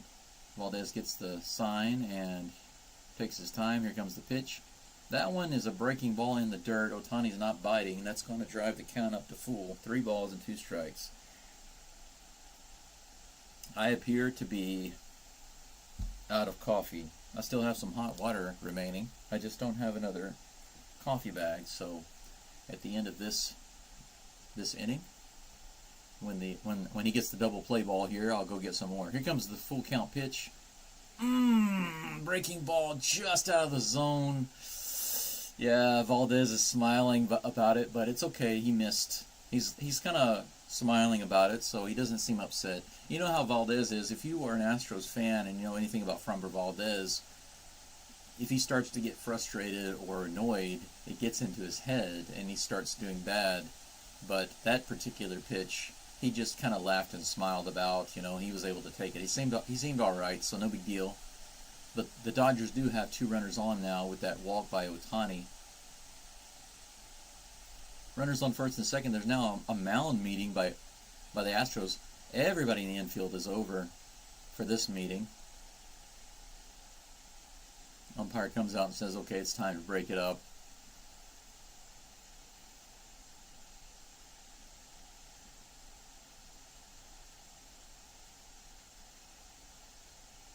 Wow, Ohtani is going to be getting millions of dollars all the way through 2043. That's insane.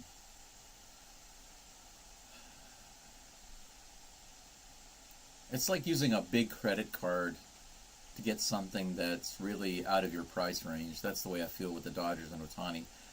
First pitch to Will Smith is a little low for ball 1. Dodgers have 2 runners on with 1 out. Framber trying to get that double play ground ball here. I have a feeling that Will Smith can cough that up for him. 1 ball, no strikes. He gets the call. Here comes the pitch. Inside, ball 2. Just off. Framber hits his glove. A little dissatisfied with that pitch. He's now up to 74 pitches for the game. 2 balls and no strikes to Will Smith. And here comes the pitch.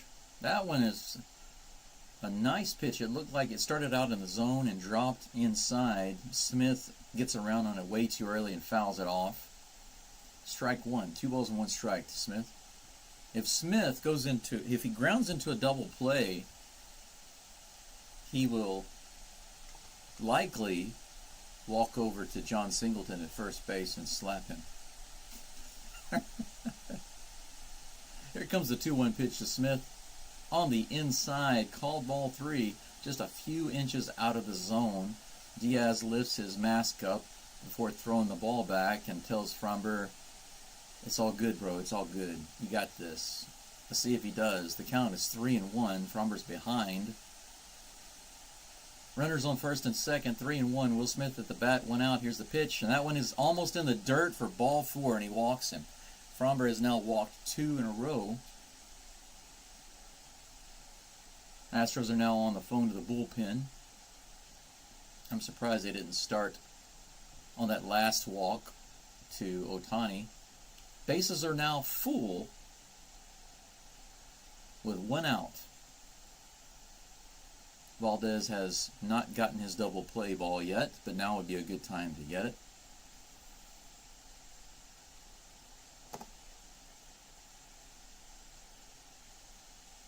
Who's coming up to bat here? Freddie Freeman? Yep. It looks like Freeman is up to bat. Astros are having another mound meeting, but this time with Espada.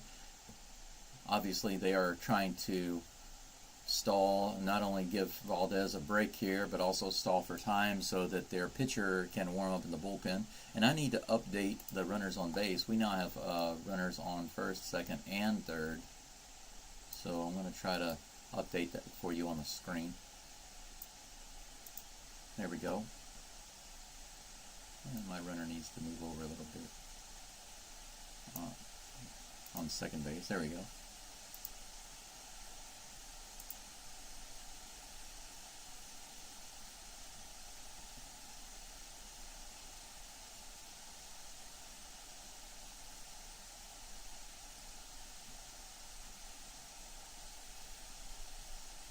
Oh, did I mention that wrong? I said Freddie Freeman.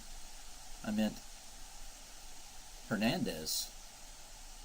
First pitcher to Hernandez is a nice sinker or curveball there that got him swinging for strike 1. Teoscar Hernandez is batting, not Freeman. The information I had on the screen was incorrect. That's strange. Here comes the 0-1 pitch to Hernandez. That was a nice pitch. Got him to check swing. That'll be ball 1.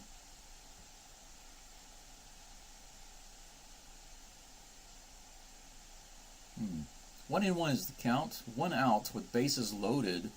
Valdez facing Teoscar Hernandez. Here comes the 1-1 pitch. That was right down the middle, fouled away down the first baseline. That'll be strike 2 for Hernandez. 1 ball, 2 strikes. Valdez seems to be trying for that ground out, that double play ball.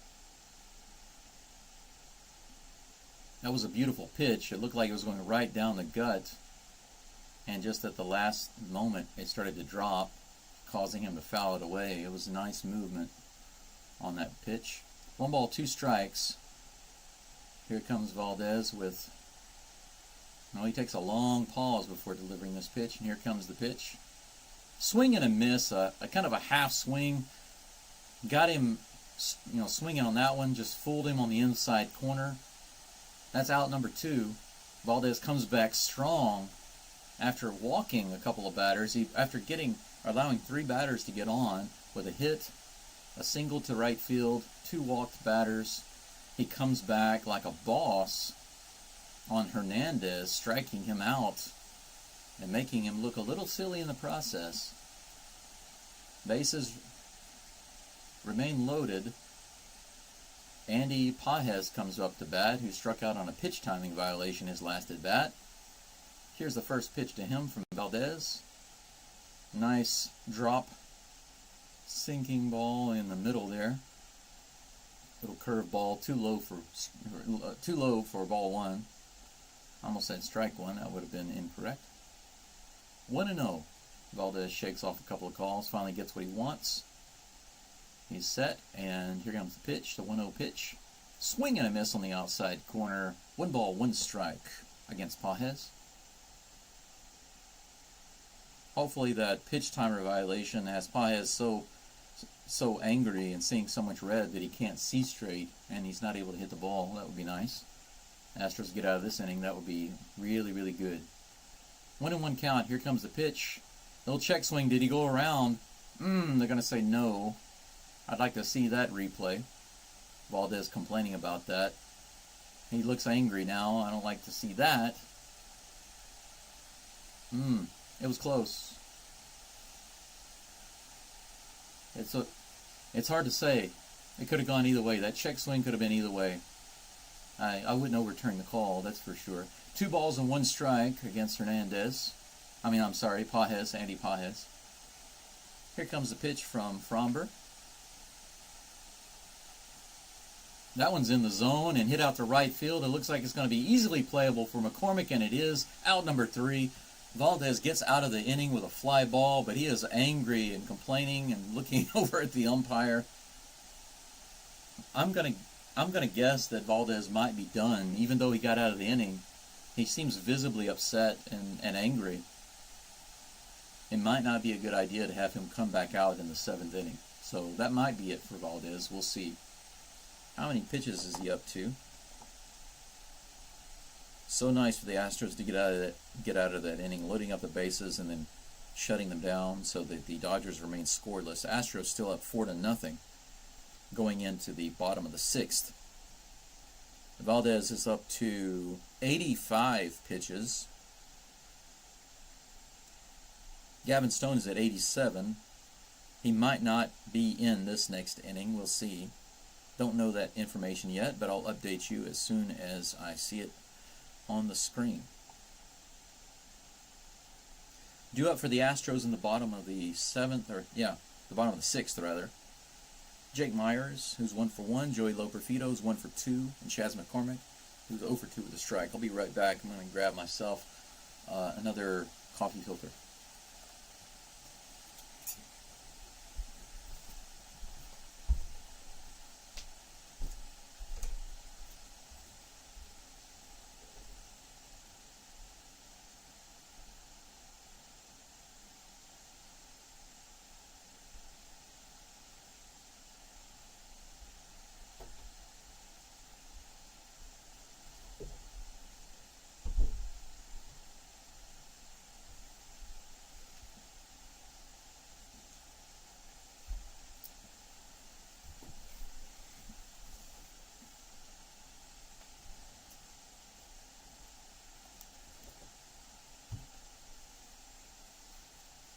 Okay, everyone, I am back.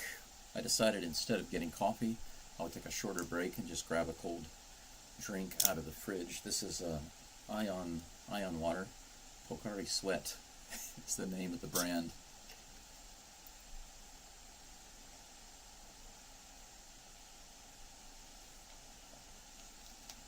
I'll be showing highlights from the Yankee-Boston game. Aaron Judge crushes a home run to put the Yankees ahead of Boston in the 7th inning. Jake Myers is up.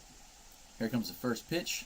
And that one is hit right up the middle into left center for a single. Myers with another hit. Excellent. He holds up at first base. He burned that ball out into left center field. Excellent lead-off hit on the very first pitch, right in the zone. Good swing, good eye, good solid contact, perfect line drive. Couldn't have been better. It seems like every time the left fielder throws the ball, his hat comes off. He's got some big hair. Loperfido shows bunt and fouls it way off into the stands. It's pretty crazy. No balls and 1 strike against Loperfido. He's batting .245 this year, 2 home runs, 16 RBIs. Bottom of the 6th, no outs, 1 runner on first base. Next pitch to Loperfido's low. That will even up the count 1-1. And I need to change my stats on the screen because we only have a runner on first base. There we go. Jake Myers on first. 1-1 count on Loperfido. Here comes the pitch. That one is on the outside corner and fouled way up and will float out into the crowd for strike 2. 1-2 is the count now against Loperfido. I'm sure that Loperfido's catch earlier against Ohtani is going to make the highlight reels yet again. He seems to stay on the highlight reels for catches. Here comes a 1-2 pitch from Stone. Oh, that one was low and a little inside. According to what I could see, it was out of the zone, but not by much. So kind of a difficult pitch to take when you've got 2 strikes and the umpire rang him up for strike 3. So unfortunately, Loperfido goes down looking on strike 3. That will bring up Chas McCormick. First pitch to him is on the outside corner for a strike, 88 miles an hour. Stone up to 93 pitches in this game. Chas calls timeout. No balls, 1 strike. Chas readjusts his gloves, takes a couple of half swings, comes back into the box.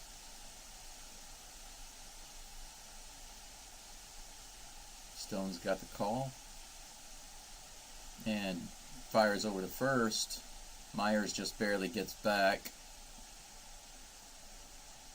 Crowd boos a little bit. For the life of me, I will never understand why crowds boo when the pitcher goes to first. In the old days, he could do it like 10 times, and I can understand why they would boo, but not anymore. I don't understand it. This one is fouled over the first base side by McCormick. First baseman easily catches it, puts him away. Commentators right now are completely quiet. It's kind of strange. That entire play happened without any commentary at all from the Apple TV commentary. Jose Altuve, my hero, comes up to bat. He doesn't have a hit yet this game, but he's been making contact with the ball. Right now the Astros have 2 outs, but Altuve has a runner on. Jake Myers is on first base. He has an opportunity to do something here. Here's the first pitch. On the inside, swing and fouled away by Altuve, who goes after the first pitch again. 305 average. It's come down. It was at 307 or so before the game, and he's lowered it a little bit. He's up to 14 home runs, 46 RBIs, 803 OPS for Altuve. 0-1 is the count. Here comes the pitch. Low pitch gets Altuve swinging and missing. Altuve is the 4th leading home run hitter in Astros history, 223. Craig Biggio is at 291. He has a chance to pass him up, maybe even get into the 2nd spot before the end of his career, but he's going to have to pick it up if he wants that 1st spot over Bagwell. I believe it's Bagwell that has the 1st spot. Throw over to first base. Myers is back. 0-2 is the count against Altuve with 2 outs. Myers on first. Dodgers have some action in the bullpen. Stone brings in the pitch, and this one is grounded through the hole on the right side. Is Myers going to be able to get to third? Yes, he does. It seemed like he was going to hold up, but he turned and got all the way over to third. Altuve finally with a hit, his first hit of the game, with way through that huge hole, that big hole over on the right side between first and second. They were played way over, but Altuve was able to reach out and get that low outside pitch and send it through that. Yeah, okay, I see what happened there. He almost hit Myers. Myers was running to second, and he stumbled and almost got hit by that pitch. But he was able to round second and get over to third. So now the Astros have runners on the corners with Alex Bregman at the bat. I need to move runner to third there. There we go. First pitch to Bregman is on the way outside for ball 1. 98 pitches now for Stone. He's almost at the 100 mark. 1 ball, no strikes against Alex Bregman. Let's see if Bregman can drive in another run here. This pitch is hit high, and it looks like it's going to be a fly out to center field. Bregman's very unhappy with himself. I can imagine why. Bregman flies out so much. He did have a really great home run earlier in the game, but he gets shut down there, and the Astros miss another opportunity by leaving runners on the corners. They could have really piled on. It would be very easy for this game right now to be 6-0 in favor of the Astros, but it remains 4-0.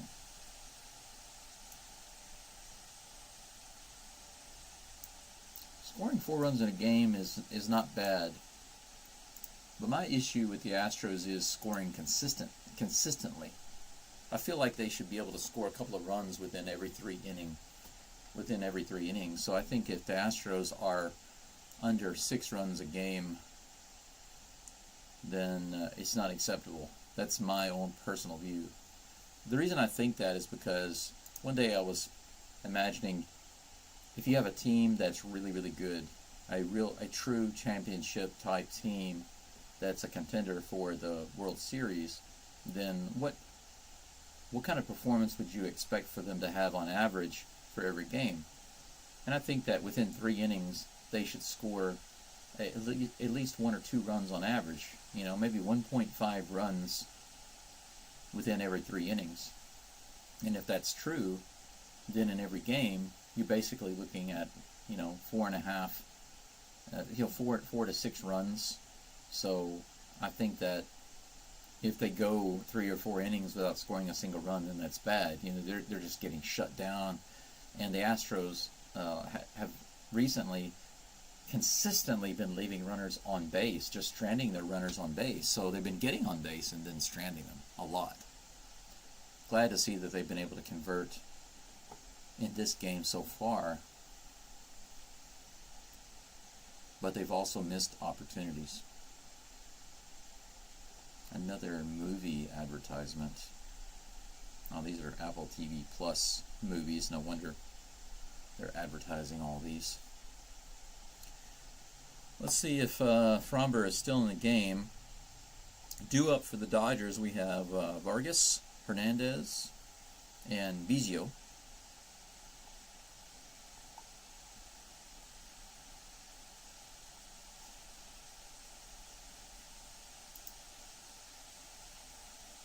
Yep, looks like Valdez is still in the game. He's going to be facing Miguel Vargas. Here comes the first pitch to Vargas. Right in there in the top of the zone for a strike. Pitch count for Valdez is 86. 0-1 pitch to Vargas on the outside. Just too far out. Didn't get the movement he wanted or the placement for ball 1. Vargas easily able to lay off that pitch. And I'm going to have some more Pocari Sweat. The 1-1 pitch on the inside corner and low. Nice movement on that. Vargas is only able to foul it away. Strike 2, 1-2.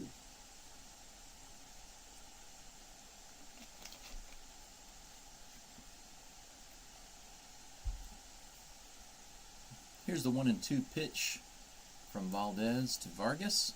Valdez taking his time on that pitch clock count, letting it get all the way down to 1. Delivers it low for a ball. 2-2. The count is even against Vargas. Valdez shakes off several calls. Finally gets what he wants and goes into his windup. Here's the pitch down the middle and grounded to Pena, who makes a diving play. He's not going to be able to get the throw there in time. Even if the pitch had been on target, he wouldn't have been able to make it, but he threw it way off to the right. Singleton had no chance of catching that ball, but it was an excellent catch by Pena. It's going to be an infield hit, I'm sure. Yeah, that was an absolutely terrible throw by Pena, but he had no chance, I believe, to get Vargas. That ball bounced all the way to the dugout, and Singleton had to run over and get it. But looks like it's going to be an infield hit. Next pitch is lined right over Pena and out into left field. Loverfido's going to bring it in quick, but Vargas is able to get over to third. So with no outs, the Astros now have runners at the corner. The Dodgers have runners at the corners. And Valdez finds himself in a pickle with no outs here in the top of the 7th. They show Espada standing there watching the game with his hands on his hips. That pitch was right down the middle and had no movement on it. Not the kind of pitch you want to see coming out of Valdez right now. And you have to wonder if he's going to go ahead and pull him out. I kind of felt like after that last inning, Framber was starting to get flustered and frustrated and needed to come out. And yet he's still in. He's going to be pitching here now to the left-handed batter, Cavan Biggio. Fouls it off for strike one. And they show Craig Biggio. I guess that's his son. Forgive me for not knowing that. Kind of funny he's playing for the Dodgers. His dad's watching in the stands. Interesting. Next pitch is a little low and outside. Just missed the zone for ball one. 1-1. Valdez up to 93 pitches. Dodgers have runners on the corners with no outs. Valdez dealing to Cavan Biggio. Here's the 1-1 pitch. That one's low for ball two. Diaz takes his mask off or flips it up, tells Valdez some encouraging words. 2-1 is the count against Biggio. Framber looks around. Here comes the delivery. That one's high in the zone for a strike, so strike two evens the count up at 2-2.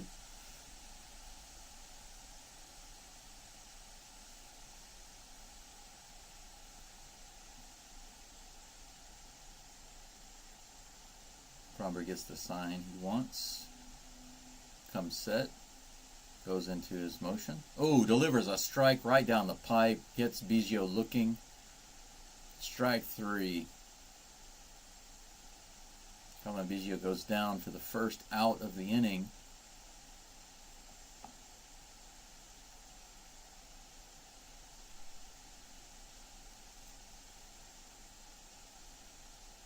Now, Biggio looked really disgusted with himself there, but there was good reason to be, because that pitch was a perfect one to hit.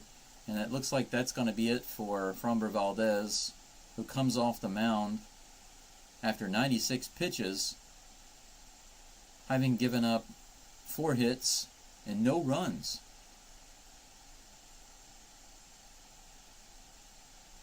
I feel like they pulled him out a little too late for my tastes. But what do I know? I'm not the coach. We're on a break now. Whenever we come back, we'll see who the replacement is. I didn't get to see who was warming up in the bullpen, so I don't know who the Astros have coming up.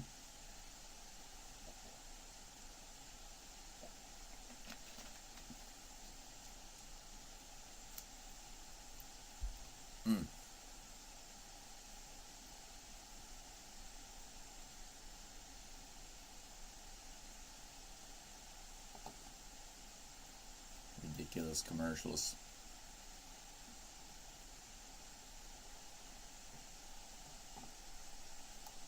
Okay, it looks like they've got Brian Abreu coming up. Astros going to have Abreu coming in. Abreu looked really good in the last game I saw him in.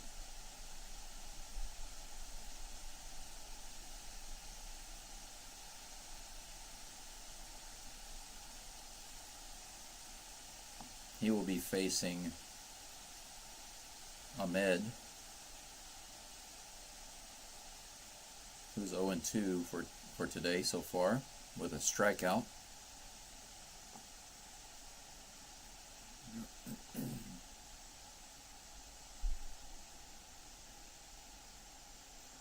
Dodgers started off really great this year. Their current record is 62-42. But with the amazing recovery that the Astros have had, they're only actually 9 games back from them in the record department, which is quite amazing. Astros have climbed their way back from last place all the way to first place in their division. So Brian Abreu's on the mound. He's facing Nick Ahmed. Here comes the first pitch. Right on that outside corner, but called a ball. Wasn't a bad pitch. ERA of Brian Abreu right now is 2.92. He's pitched 49.1 innings. Here comes the next pitch. That one is called strike. It was in the same location on that outside corner, but a little lower. Looks like the umpire liked that one a little more. 1-1 is the count, with runners on the corners for the Dodgers here in the top of the seventh. Here's the 1-1 pitch. That one's right down the middle. A steamer, 98 miles an hour, fouled to the right side. Late swing by Maid. He can't get around on it. Fly out and a strikeout for him today. And that's strike number 2. So the count's 1-2.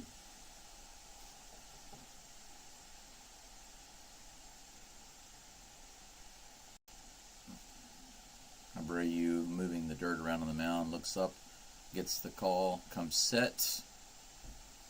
And here comes the pitch. 98 miles an hour, but about a foot outside. 2 balls and 2 strikes against Nick Ahmed. Abreu quickly going into his set position, and here's the delivery. Nice swing and miss with a breaking ball on the lower outside corner. Beautiful pitch by Abreu, completely fooled Ahmed. Gets the strikeout for the second out of the inning. So the Dodgers, after getting runners on the corners with no outs, are now down to their final out.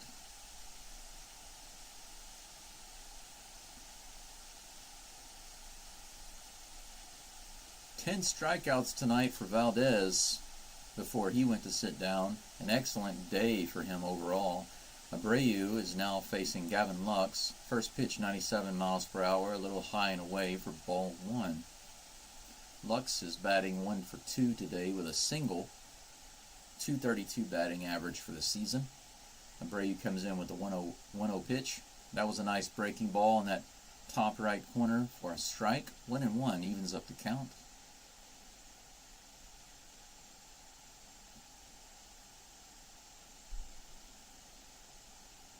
Two outs, 1-1. Here comes the pitch from Abreu. Ooh, check swing on a high fastball. They say he didn't go around, but it was close. It's going to be ball 2. They don't show a replay there. I'd like to see a replay, but I guess it doesn't matter. Once the ump calls it, that's pretty much all she wrote. 2-1. Here's the pitch from Abreu. Breaking ball fooled him. He got around way too early, fouled it off, and it bounces off his foot, rolls back behind the plate. That evens up the count, 2-2. Abreu and the Astros 1 strike away from ending this inning. Astros fans cheer a little bit, expecting a strikeout. Abreu takes a moment to get a breather as he waits for Lux to get in the box. Okay, Lux is now ready to go. Abreu looks for the call. He's got what he wants. Here comes the pitch. Grounded over to Bregman, who's quickly... Oh, wow, what a play. Okay. Bregman had to run all the way over to his right. Bregman had to run all the way over to his right in order to get that ball, but he didn't have time to make a play at first base. But the runner at second came off too far. It was Hernandez. Hernandez came off the base at second, so Bregman was able to tag him out to get the third out of the inning. But the runner on third did score first. So unfortunately, the shutout is not avoided by the Astros, and the Dodgers get 1 run in the 7th inning. It is now 4-1 Astros, moving into the bottom of the 7th. This week, it seems there have been so many strange, weird plays happening, and that one was one of the strangest.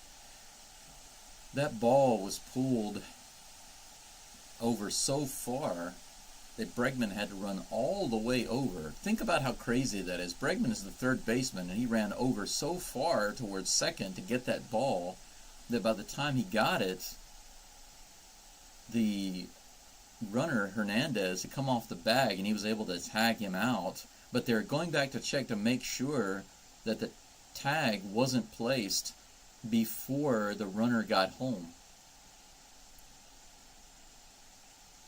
So they're reviewing it. The Astros asked for a review to see if the runner scored first. And they say he didn't beat the tag. They say that the tag was applied first. So they're taking the run away from the Dodgers. According to the video that I've seen so far, though, I can't clearly see it.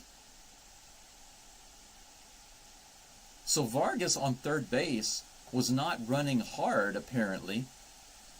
He was not hustling to get home. And because of that, the Astros get the overturn.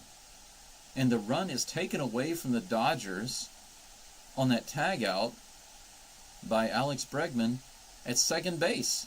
So the Astros shutout is preserved, and they still remain at 4-0. 4 runs to nothing. The Astros over the Dodgers. Awesome. But unfortunately on the replay, we can't actually see the accuracy of that call. I don't know what the umpires were looking at that we didn't get to see, but it appeared to them that Vargas was not hustling fast enough to get to the plate, and he did not beat the tag by Bregman. So the Dodgers lose a run. Fine by me. What a crazy play. I just get to see so many crazy plays recently. They're showing it again from 2 different angles at the same time. I see what happened. Yes, the tag just barely beat his foot on the plate. Apparently Vargas was jogging home and watching the play to see if they would be safe. And he even made the safe signal when he saw the runners were safe. But because Hernandez came off the bag and Bregman tagged him before his foot hit the plate, the Dodgers had the run taken away. Well, that's the benefit of having the instant replay, or having the challenges available. Without that, that play would have stood and the Dodgers would have a run. But the call goes the correct way. And the Dodgers don't get it. First batter is Yordan Alvarez. First pitch to him, fouled away.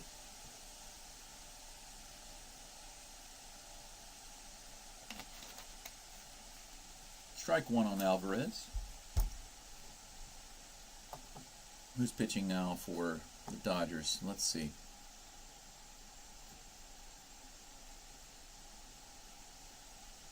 I don't have an update on that yet. It's a lefty. Yarbrough. Yarbrough is pitching for the Dodgers. Second pitch is way outside for ball 1. It's 1-1.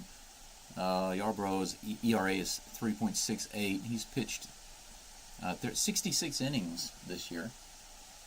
1-1 is the count. Here comes the pitch. Inside. Yordan pulls away from it for ball 2. 2-1.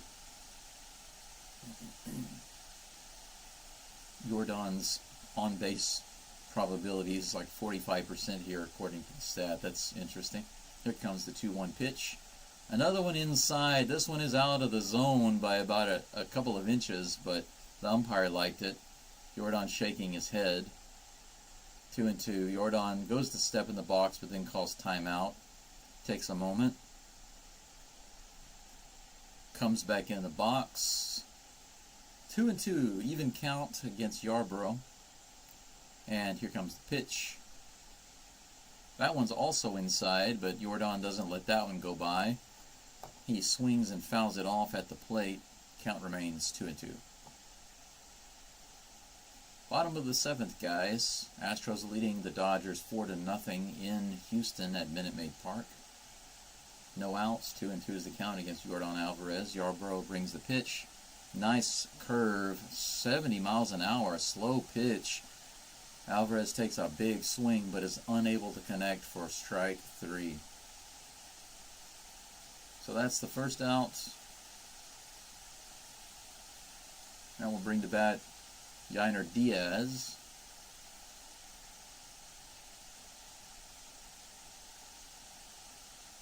First pitch to Yainer coming up. On the way. on that outside corner. Could have been called either way. Strike one. Yonder batting .284 with 8 home runs and 54 RBIs, 721 OPS. Here comes the second pitch to him. This one is hit out to left field. It looks like it may have broken part of his bat. Easy fly out for Vargas, who's able to catch it for the second out of the inning. That was a very loud crack sound on the bat there. If that had been a more solid strike, could have been a really nice drive out towards the fence for Diaz. But it wasn't a very hard swing, actually. That brings up Jeremy Pena. Here's the first pitch to Pena. He grounds it to third. It's going to be a quick inning, it looks like, for the Dodgers, finally for them. That's out number 3. Ground out for Pena. And that will end the 7th inning. We'll go into the top of the 8th with the Astros leading 4-0. How many hits do the Dodgers have this game? Maybe 4? 1, 2, 3, 4, 5. Oh, they actually have 5. Okay, they did get a 5th hit. 5 hits and no runs for the Dodgers. Framber had 10 strikeouts and was able to get out of some hairy situations. He did get a couple of base runners in the last inning. Brian Abreu came in, got the last couple of outs, shut down the Dodgers' bid for some comeback runs. Astros seem to have given up a run on an infield ground ball, which Bregman grabbed and didn't have a play on, but because of Hernandez coming off the bag, he was able to tag him just before the runner reached home, keeping the Dodgers off the board. So with some good defense and good pitching, the Astros have held the Dodgers to 0.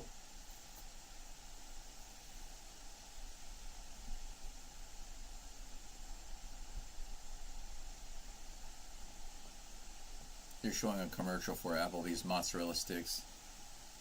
When I was very young, I actually worked at Applebee's for a short time. I started off as a waiter and then later on became a bartender and a server trainer. While I was there, I had the mozzarella sticks a few times, but I never liked them. I never thought that their mozzarella sticks tasted very good, so I don't understand why people like them. It's not the cheese. The cheese is okay, but the batter, it makes me wonder if they're still the same. If they are, then bleh, I don't like them. I'm glad to share that information with you guys. Let's see who we got in the... I don't see any chat messages, but let's see who we got watching the live stream.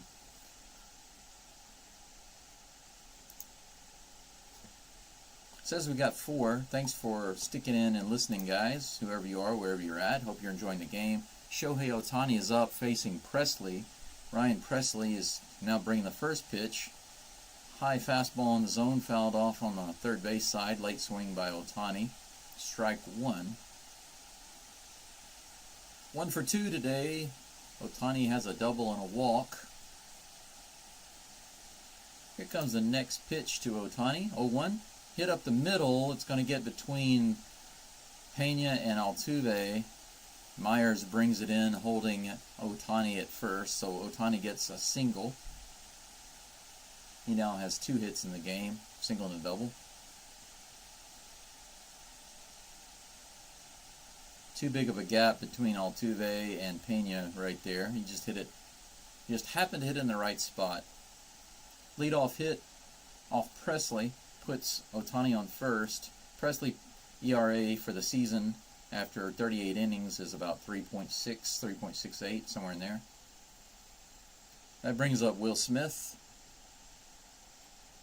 It would be nice if Presley could get the double play ball here, because if he does, Will Smith will walk over to him and slap him.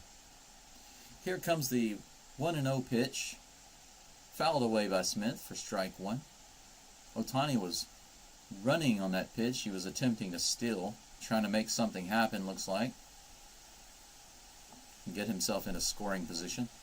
Nothing I'd like to see more than Ohtani get thrown out at second by Diaz. That would be great. 24 steals and 28 attempts. He's got an 86% success rate. He doesn't go on this pitch. Low and away, ball 2 on Will Smith. 2 balls and 1 strike is the count. Singleton holding Ohtani at first base. Presley has the call. Here comes the pitch. This one's down the middle. Some movement on that ball makes Smith foul it away for strike 2. That's going to be 2-2.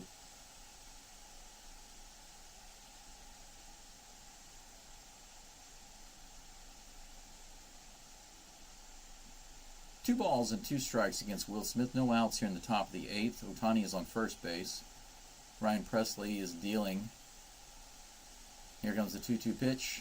Right on the inside corner, rung him up, strike 3. Perfect pitch by Presley. That would be the 12th strikeout for the Astros tonight. Framber with 10 strikeouts.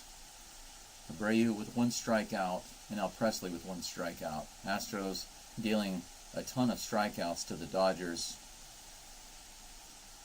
1 out. Here comes the first pitch to Teoscar Hernandez, and he flies it way out to right field onto the warning track. McCormick is able to bring it in really quick, holding Ohtani at first. It looked like Ohtani was going to tag, but he was just bluffing. He throws it to Altuve. Ohtani retreats to first base, but the first pitch ride way out to right field. Presley shaking his head. He's like, whew. Yeah. I've seen Presley do that too many times. Scary stuff. 2 outs. That brings up Andy Pajes. First pitch to him is on the inside corner for a strike. 88 miles an hour. Nicely placed pitch that time. Not as dangerous as the last pitch, that's for sure. Here's the 0-1 pitch. Long pause by Presley. Finally brings it in, but it's on the outside for a ball. Ohtani looks like he's looking for an opportunity to steal, but he hasn't moved since that last attempt. 1 ball, 1 strike against Pajes. Presley comes set.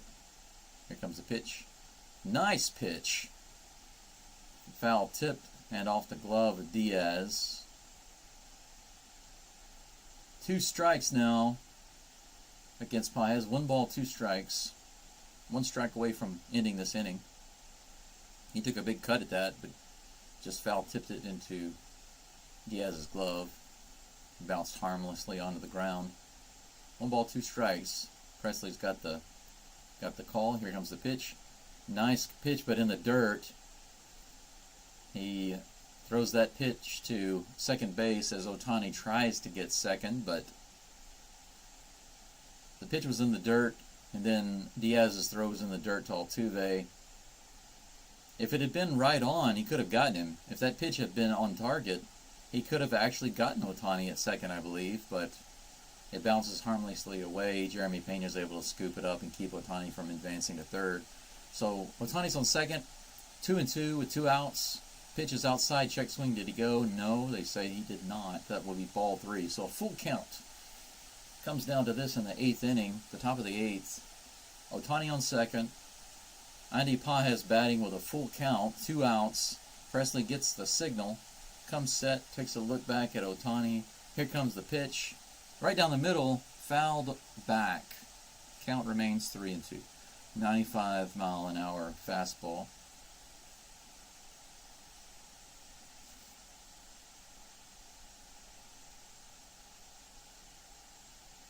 Three balls and 2 strikes.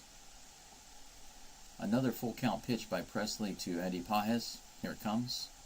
This one is hit out to left field pretty solidly, and Myers actually floats over from center and picks it up no problem for out number 3. So the Astros have 4 up and 3 down and give up no runs. Presley gets a strikeout.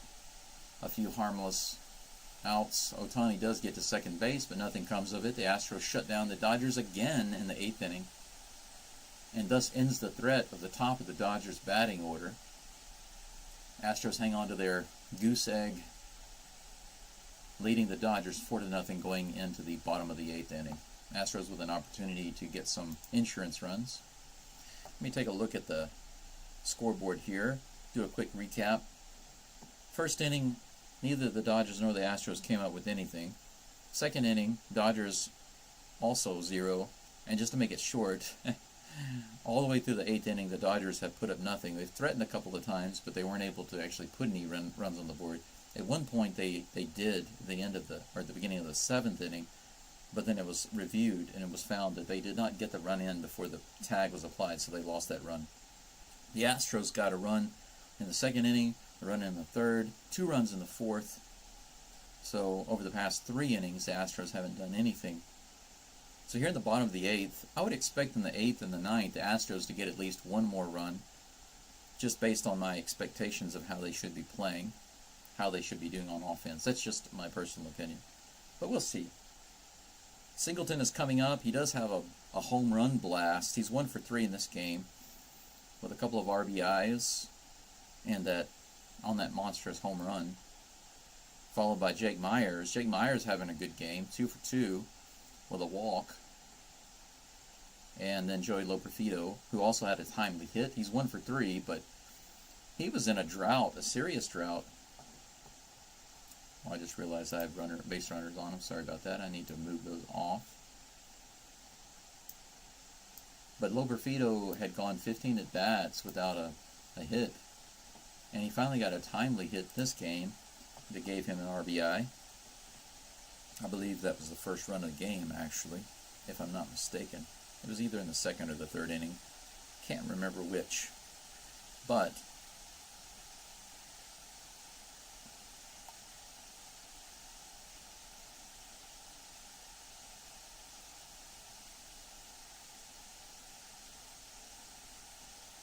yep, John Singleton.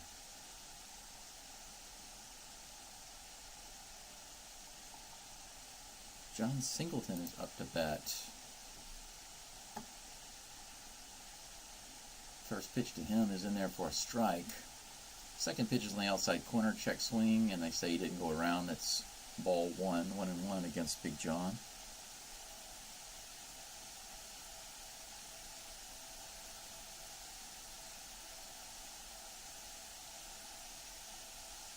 One and one count to John Singleton. Pitch right down the middle, and he gets a good rip on it, but fouls it back. That looked like a good pitch to go long on, but he wasn't able to make solid contact on it. His home run was 108 miles an hour, 403 feet out to the upper deck in right field. Counts 1-2 against him now, and here comes the pitch. That one was a very big movement pitch. It looked like a sweeper. Gets him swinging for strike 3. So those pitches are very difficult, it seems, for Singleton. That'll be the first out against the Astros, and brings up Jake Myers, who's doing well this game. 2 singles and a walk. Here comes the first pitch against Myers on the outside for ball 1. I don't know why, but the delayed information that I'm using from ESPN for this game to get information, sometimes it's wrong, sometimes it doesn't change fast enough. It's kind of annoying. Second pitch to Myers is low and away, fouled away for strike 1. The count is now 1-1.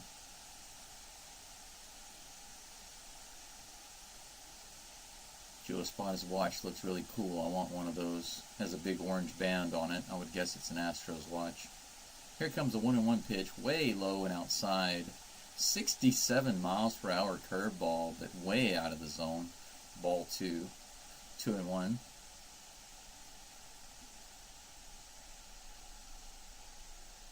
Here comes the 2-1 pitch against Myers. This one's on the outside corner, but fouled away. That will even the count at 2-2. Yarbrough is still on the mound for the Dodgers.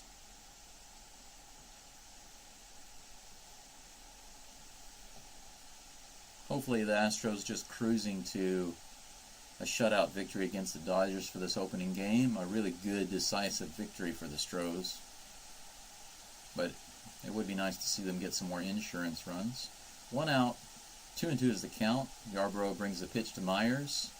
On the outside corner, that could have been called strike 3, but Hump laid off, so that's a full count. Myers dangerously takes a pitch right on that outside corner. Low and away, right on that corner. Got lucky. Here's the full count pitch. This one's right down the middle, 77 miles an hour, fouled back. Looks like that was a bit of a change-up. Fouled back and away for another full count setup.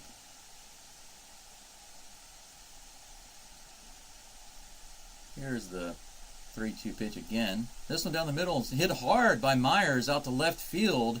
Is it going to go all the way to the wall? Yes, it bounces off the wall. Myers is easily going to get into second. Vargas has to hurry and bring the ball into third. That ball stayed up a long time, giving Myers the opportunity to get all the way to second and threaten to go to third. Once again, Vargas loses his hat. He loses his hat every time he throws the ball. It's hilarious.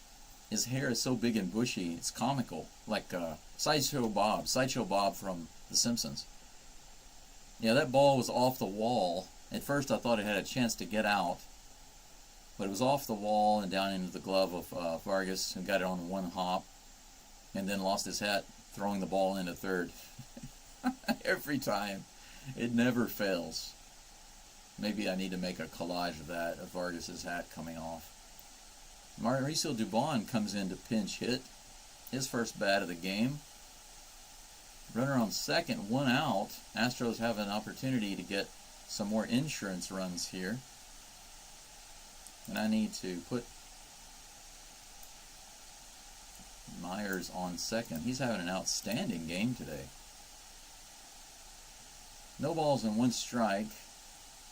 Here comes the pitch to Dubon. That one's way inside for ball 1. That's 1-1.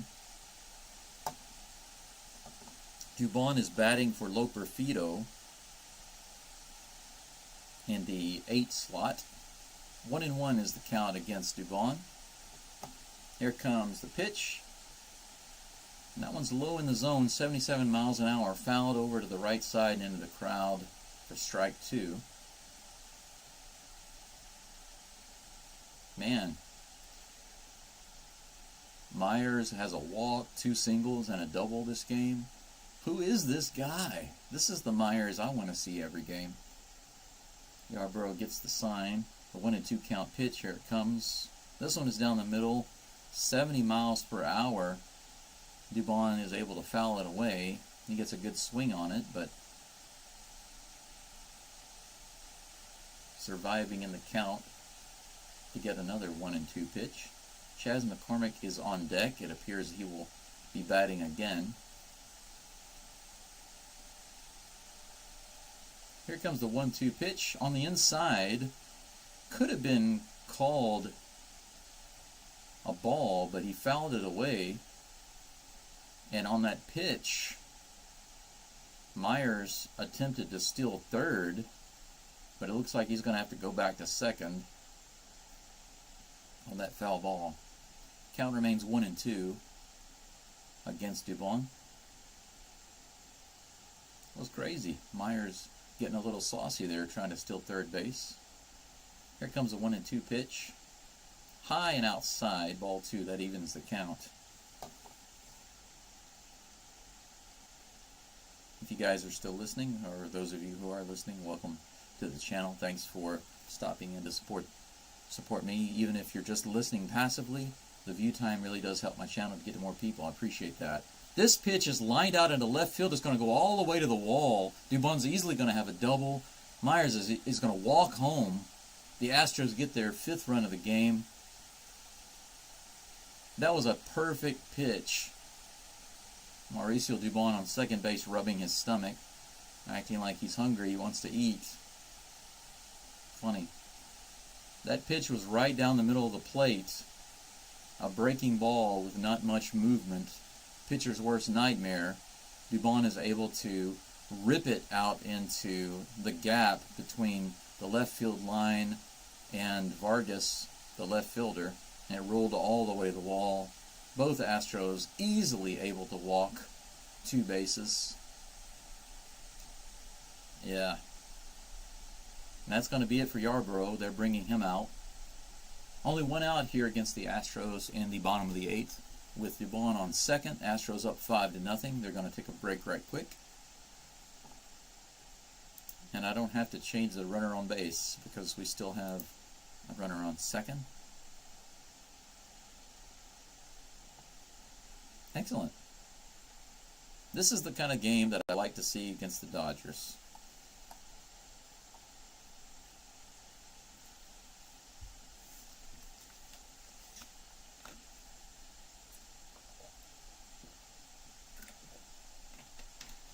I mentioned earlier in the live stream, if any of you that are listening right now are, were listening earlier, then basically what I was saying is I gave a little bit of my background about how I became an Astros fan, and I still don't quite understand. Well, maybe I do understand actually how my brother became fans of like the Dodgers, the Lakers, and the Cowboys. My brother is, I guess you could say, a bit of a narcissist, and he's the oldest in the family, the golden child who always would get into trouble and just take what he wanted, but he had a lot of charisma. So instead of getting into trouble with mom and dad, especially my mom, they would just kind of laugh at his audacity, But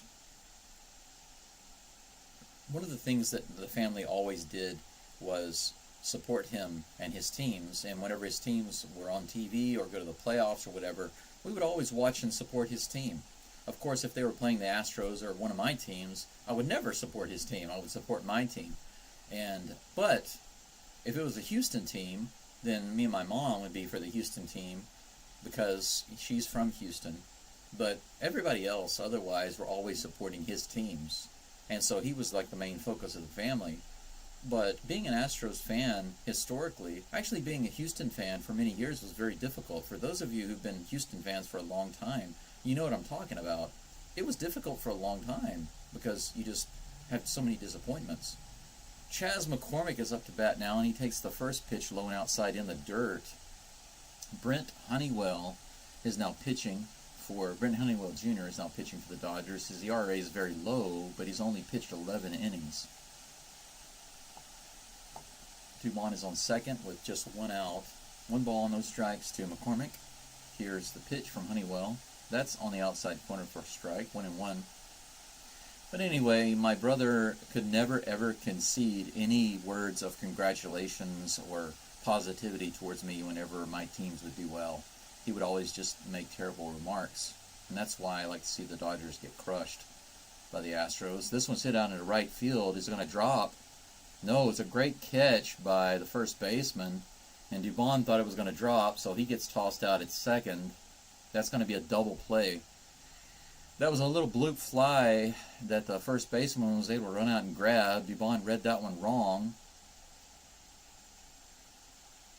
Biggio was able to catch it and make a sliding, after he caught it, he made a sliding stop and then tossed back to second base to get the out. So just like that, the Astros end the inning on a terrible base running read by Mauricio Dubon, but at least the Astros come away with 1 extra run, and they will go into the 9th inning leading 5-0 over the Los Angeles Dodgers. But of course, you guys know that when the Astros got their first championship back in 2017, it came with an asterisk after that because of cheating allegations, and some of them were allegations and some of them were proven. I still believe that Altuve was not a cheater, and so he gets unfairly booed at every single time he comes to bat in other stadiums. But some of the players did, like Alex Bregman. He still gets booed, but does he deserve it forever? No. But I can at least understand why the fans do, because it was proven that he and some of the other players did cheat. But Altuve never participated in that cheating, and you can watch some stuff online to show that and prove that. And so whenever the Astros got that championship against the Dodgers, my brother just couldn't accept it. Despite the fact that the Astros owned the Dodgers in Los Angeles without cheating, he still couldn't accept that championship as legitimate, so he wouldn't offer any words of congratulations to me. And even though the Astros did win a championship a couple of years later, and a very decisive championship, by the way, I still didn't get any words of congratulations from him. And my brother, my very own brother, basically told me when I said, aren't you going to at least say congratulations that my team finally, after all these years, they finally got a championship. And he said some really bad words about them and cussed about them. And I said, you know what, forget you. So I wrote him off. I haven't talked to my brother in several years. And it was just the straw that broke the camel's back, basically. It wasn't, I didn't stop talking to him because of disagreement with the Astros and the Dodgers. It was deeper than that. That's basically how he is with everything. So it was unfortunate. Scott is now on the mound for the Astros. Taylor Scott. He has pitched in 43 games, 47 innings, 7-3 with an ERA of 1.32. He's been pretty solid overall. His first pitch was a strike. Next pitch is a little low and away. He's facing James Outman, who is pinch hitting. He was just brought up from AAA Thursday. This pitch is fouled up and looks like it's going to go out of play over on the left side. Strike two.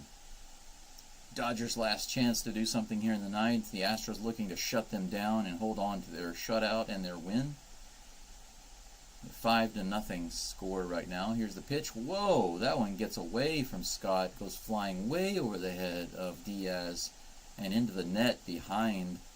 That will be ball two. 2-2.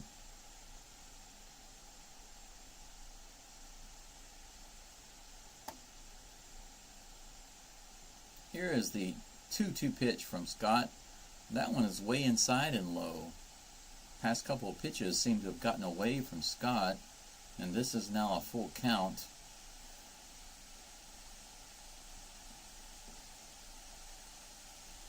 Here comes the full count pitch. That one's right down the middle.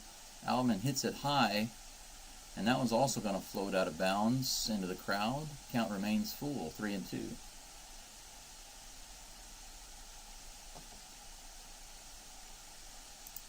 Outman having a good at bat, making Taylor Scott work for this out. Here comes the full count pitch.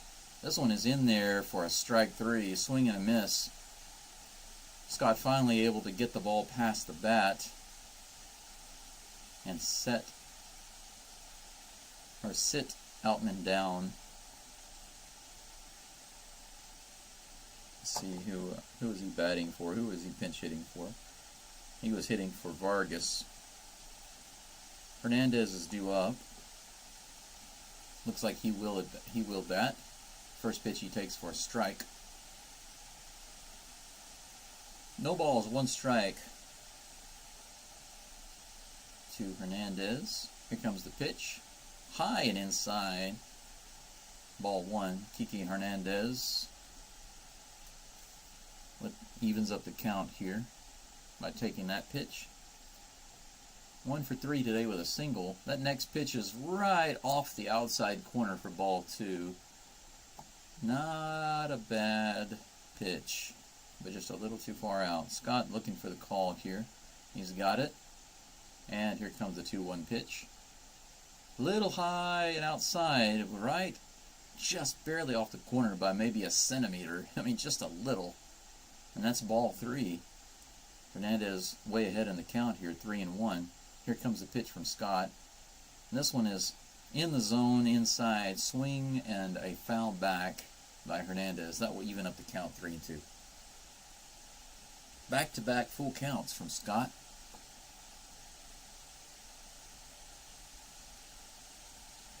Astros 2 outs away from putting this game in the books and opening this series with a victory. A shutout victory versus the Dodgers. Here comes a full count pitch from Scott. High fastball gets him swinging for strike three. Excellent. 2 strikeouts for Scott. Top of the 9th inning, 2 outs. 1 out away from ending this game and having a nice victory against the Dodgers here at Minute Maid Park in Houston. That high fastball is perfectly placed. Hernandez got around late, couldn't get the bat on it. First pitch against Cavan Biggio is a little outside, but called strike. The ump liked it. 0-1. Here comes the pitch from Scott. Is moving quickly now, but that one's in the dirt for ball 1. It looks like Scott is kind of mixing up his speed. Sometimes he gets the call and delivers a little faster than other times. I guess he's doing that to throw off the batters. 1-1 is the count, and he throws this one in for a strike. On the outside corner, Biggio swings around and whiffs. 1 ball, 2 strikes. 1 strike away from ending this game. Here comes the pitch by Scott. The crowd is up and cheering, and he gets the strike. 3 strikeouts for Scott to completely shut down the Dodgers in the 9th inning and end this game. A great ending for a phenomenal game. They got Luis Garcia walking out of the dugout. He's got a big smile on his face. He's walking with Abreu and Tucker. Astros now 54-49. They remain 1 game ahead of the Mariners, and they are 2.5 games ahead of the Rangers. It appears that both the Rangers and the Mariners have won their games, just based on that information. That's what it looks like. Yep, the Mariners had that big inning over the White Sox and maintained that same exact lead to finish the game 10-0 over the White Sox. Oh, the Rangers actually lost. My bad. Toronto did come back and win that game. Excellent, good job, Blue Jays. 6-5 over the Rangers, so the Rangers did slip back a little bit behind the Astros and the Mariners. Good job, Blue Jays. They're now talking to Alex Bregman, who had a nice home run blast earlier tonight, went 1 for 4. A key early home run to put the Astros up. I'm gonna pause that or turn the volume down just a little bit so I can give you guys a recap of this game. The game is over. The Astros win with 11 hits. They come up with 5 runs, no errors. The Dodgers are able to get 6 hits but can't score any runs. They're not able to get any runs to score. So they come up with nothing. Man, I'm trying to get this base runner off the screen. There we go. I'll get it updated. And the Dodgers don't have any errors either. The loss goes to Gavin Stone, who gave up several runs. He had 4 earned runs. Framber Valdez improves his record to 8-5. He pitched 6.1 innings, had 10 strikeouts, only 2 walks, and gave up 4 hits. Taylor Scott came in the 9th inning and just completely shut them down. Every pitcher was able to either shut down the Dodgers today or get out of a scrape. So the Astros perform well on offense and defense to destroy the team that I dislike the most, primarily due to the fans, the Los Angeles Dodgers. Now, I do hope that you're able to join me for the game tomorrow. I'll be live streaming that game as well. And if you have any questions or comments, feel free to leave those after the stream is over. You can post them in the comment section below. Be sure to look for my next live stream update. I will do that in just a moment. And whenever you see it pop up on the screen, you'll probably get a notification. If you turn on notifications and you're subscribed to my channel, you get that notification. You can just click on Remind Me or Notify Me, and it will tell you maybe 30 minutes before the game that my live stream is about to start. You guys can join me again tomorrow for the Astros matchup. Just a really quick preview of that game. It's game 2 of the series at Minute Maid Park. This one will start just a little earlier, about an hour earlier than this game. And right now, scheduled for the mound for the Astros is Renel Blanco. He's going to be facing a pitcher by the name of Justin Robleski. The Astros matchup predictor on ESPN.com is 58.5% for the Astros, and hopefully we have another outcome similar to today. I would love nothing more than a sweep of the Dodgers.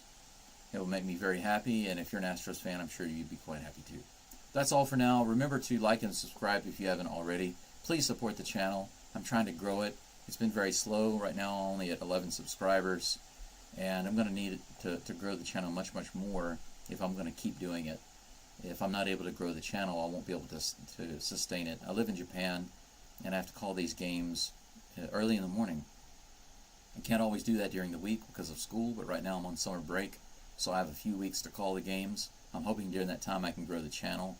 If I'm able to do that, it will tell me if I'm able to keep doing it because of the subscriptions. You know, it costs a lot of money to pay the subscription to get these games live for me to see, so I can call them for you every week. So I appreciate your support. And that's it for now. I'm going to end it right there. I've got some work coming up and some online teaching to do. So I've got to get ready for that. I'm going to have a quick lunch and get ready for that. And I hope to see you guys again for the next game tomorrow versus the Dodgers at Minute Maid Park. But that's all for now.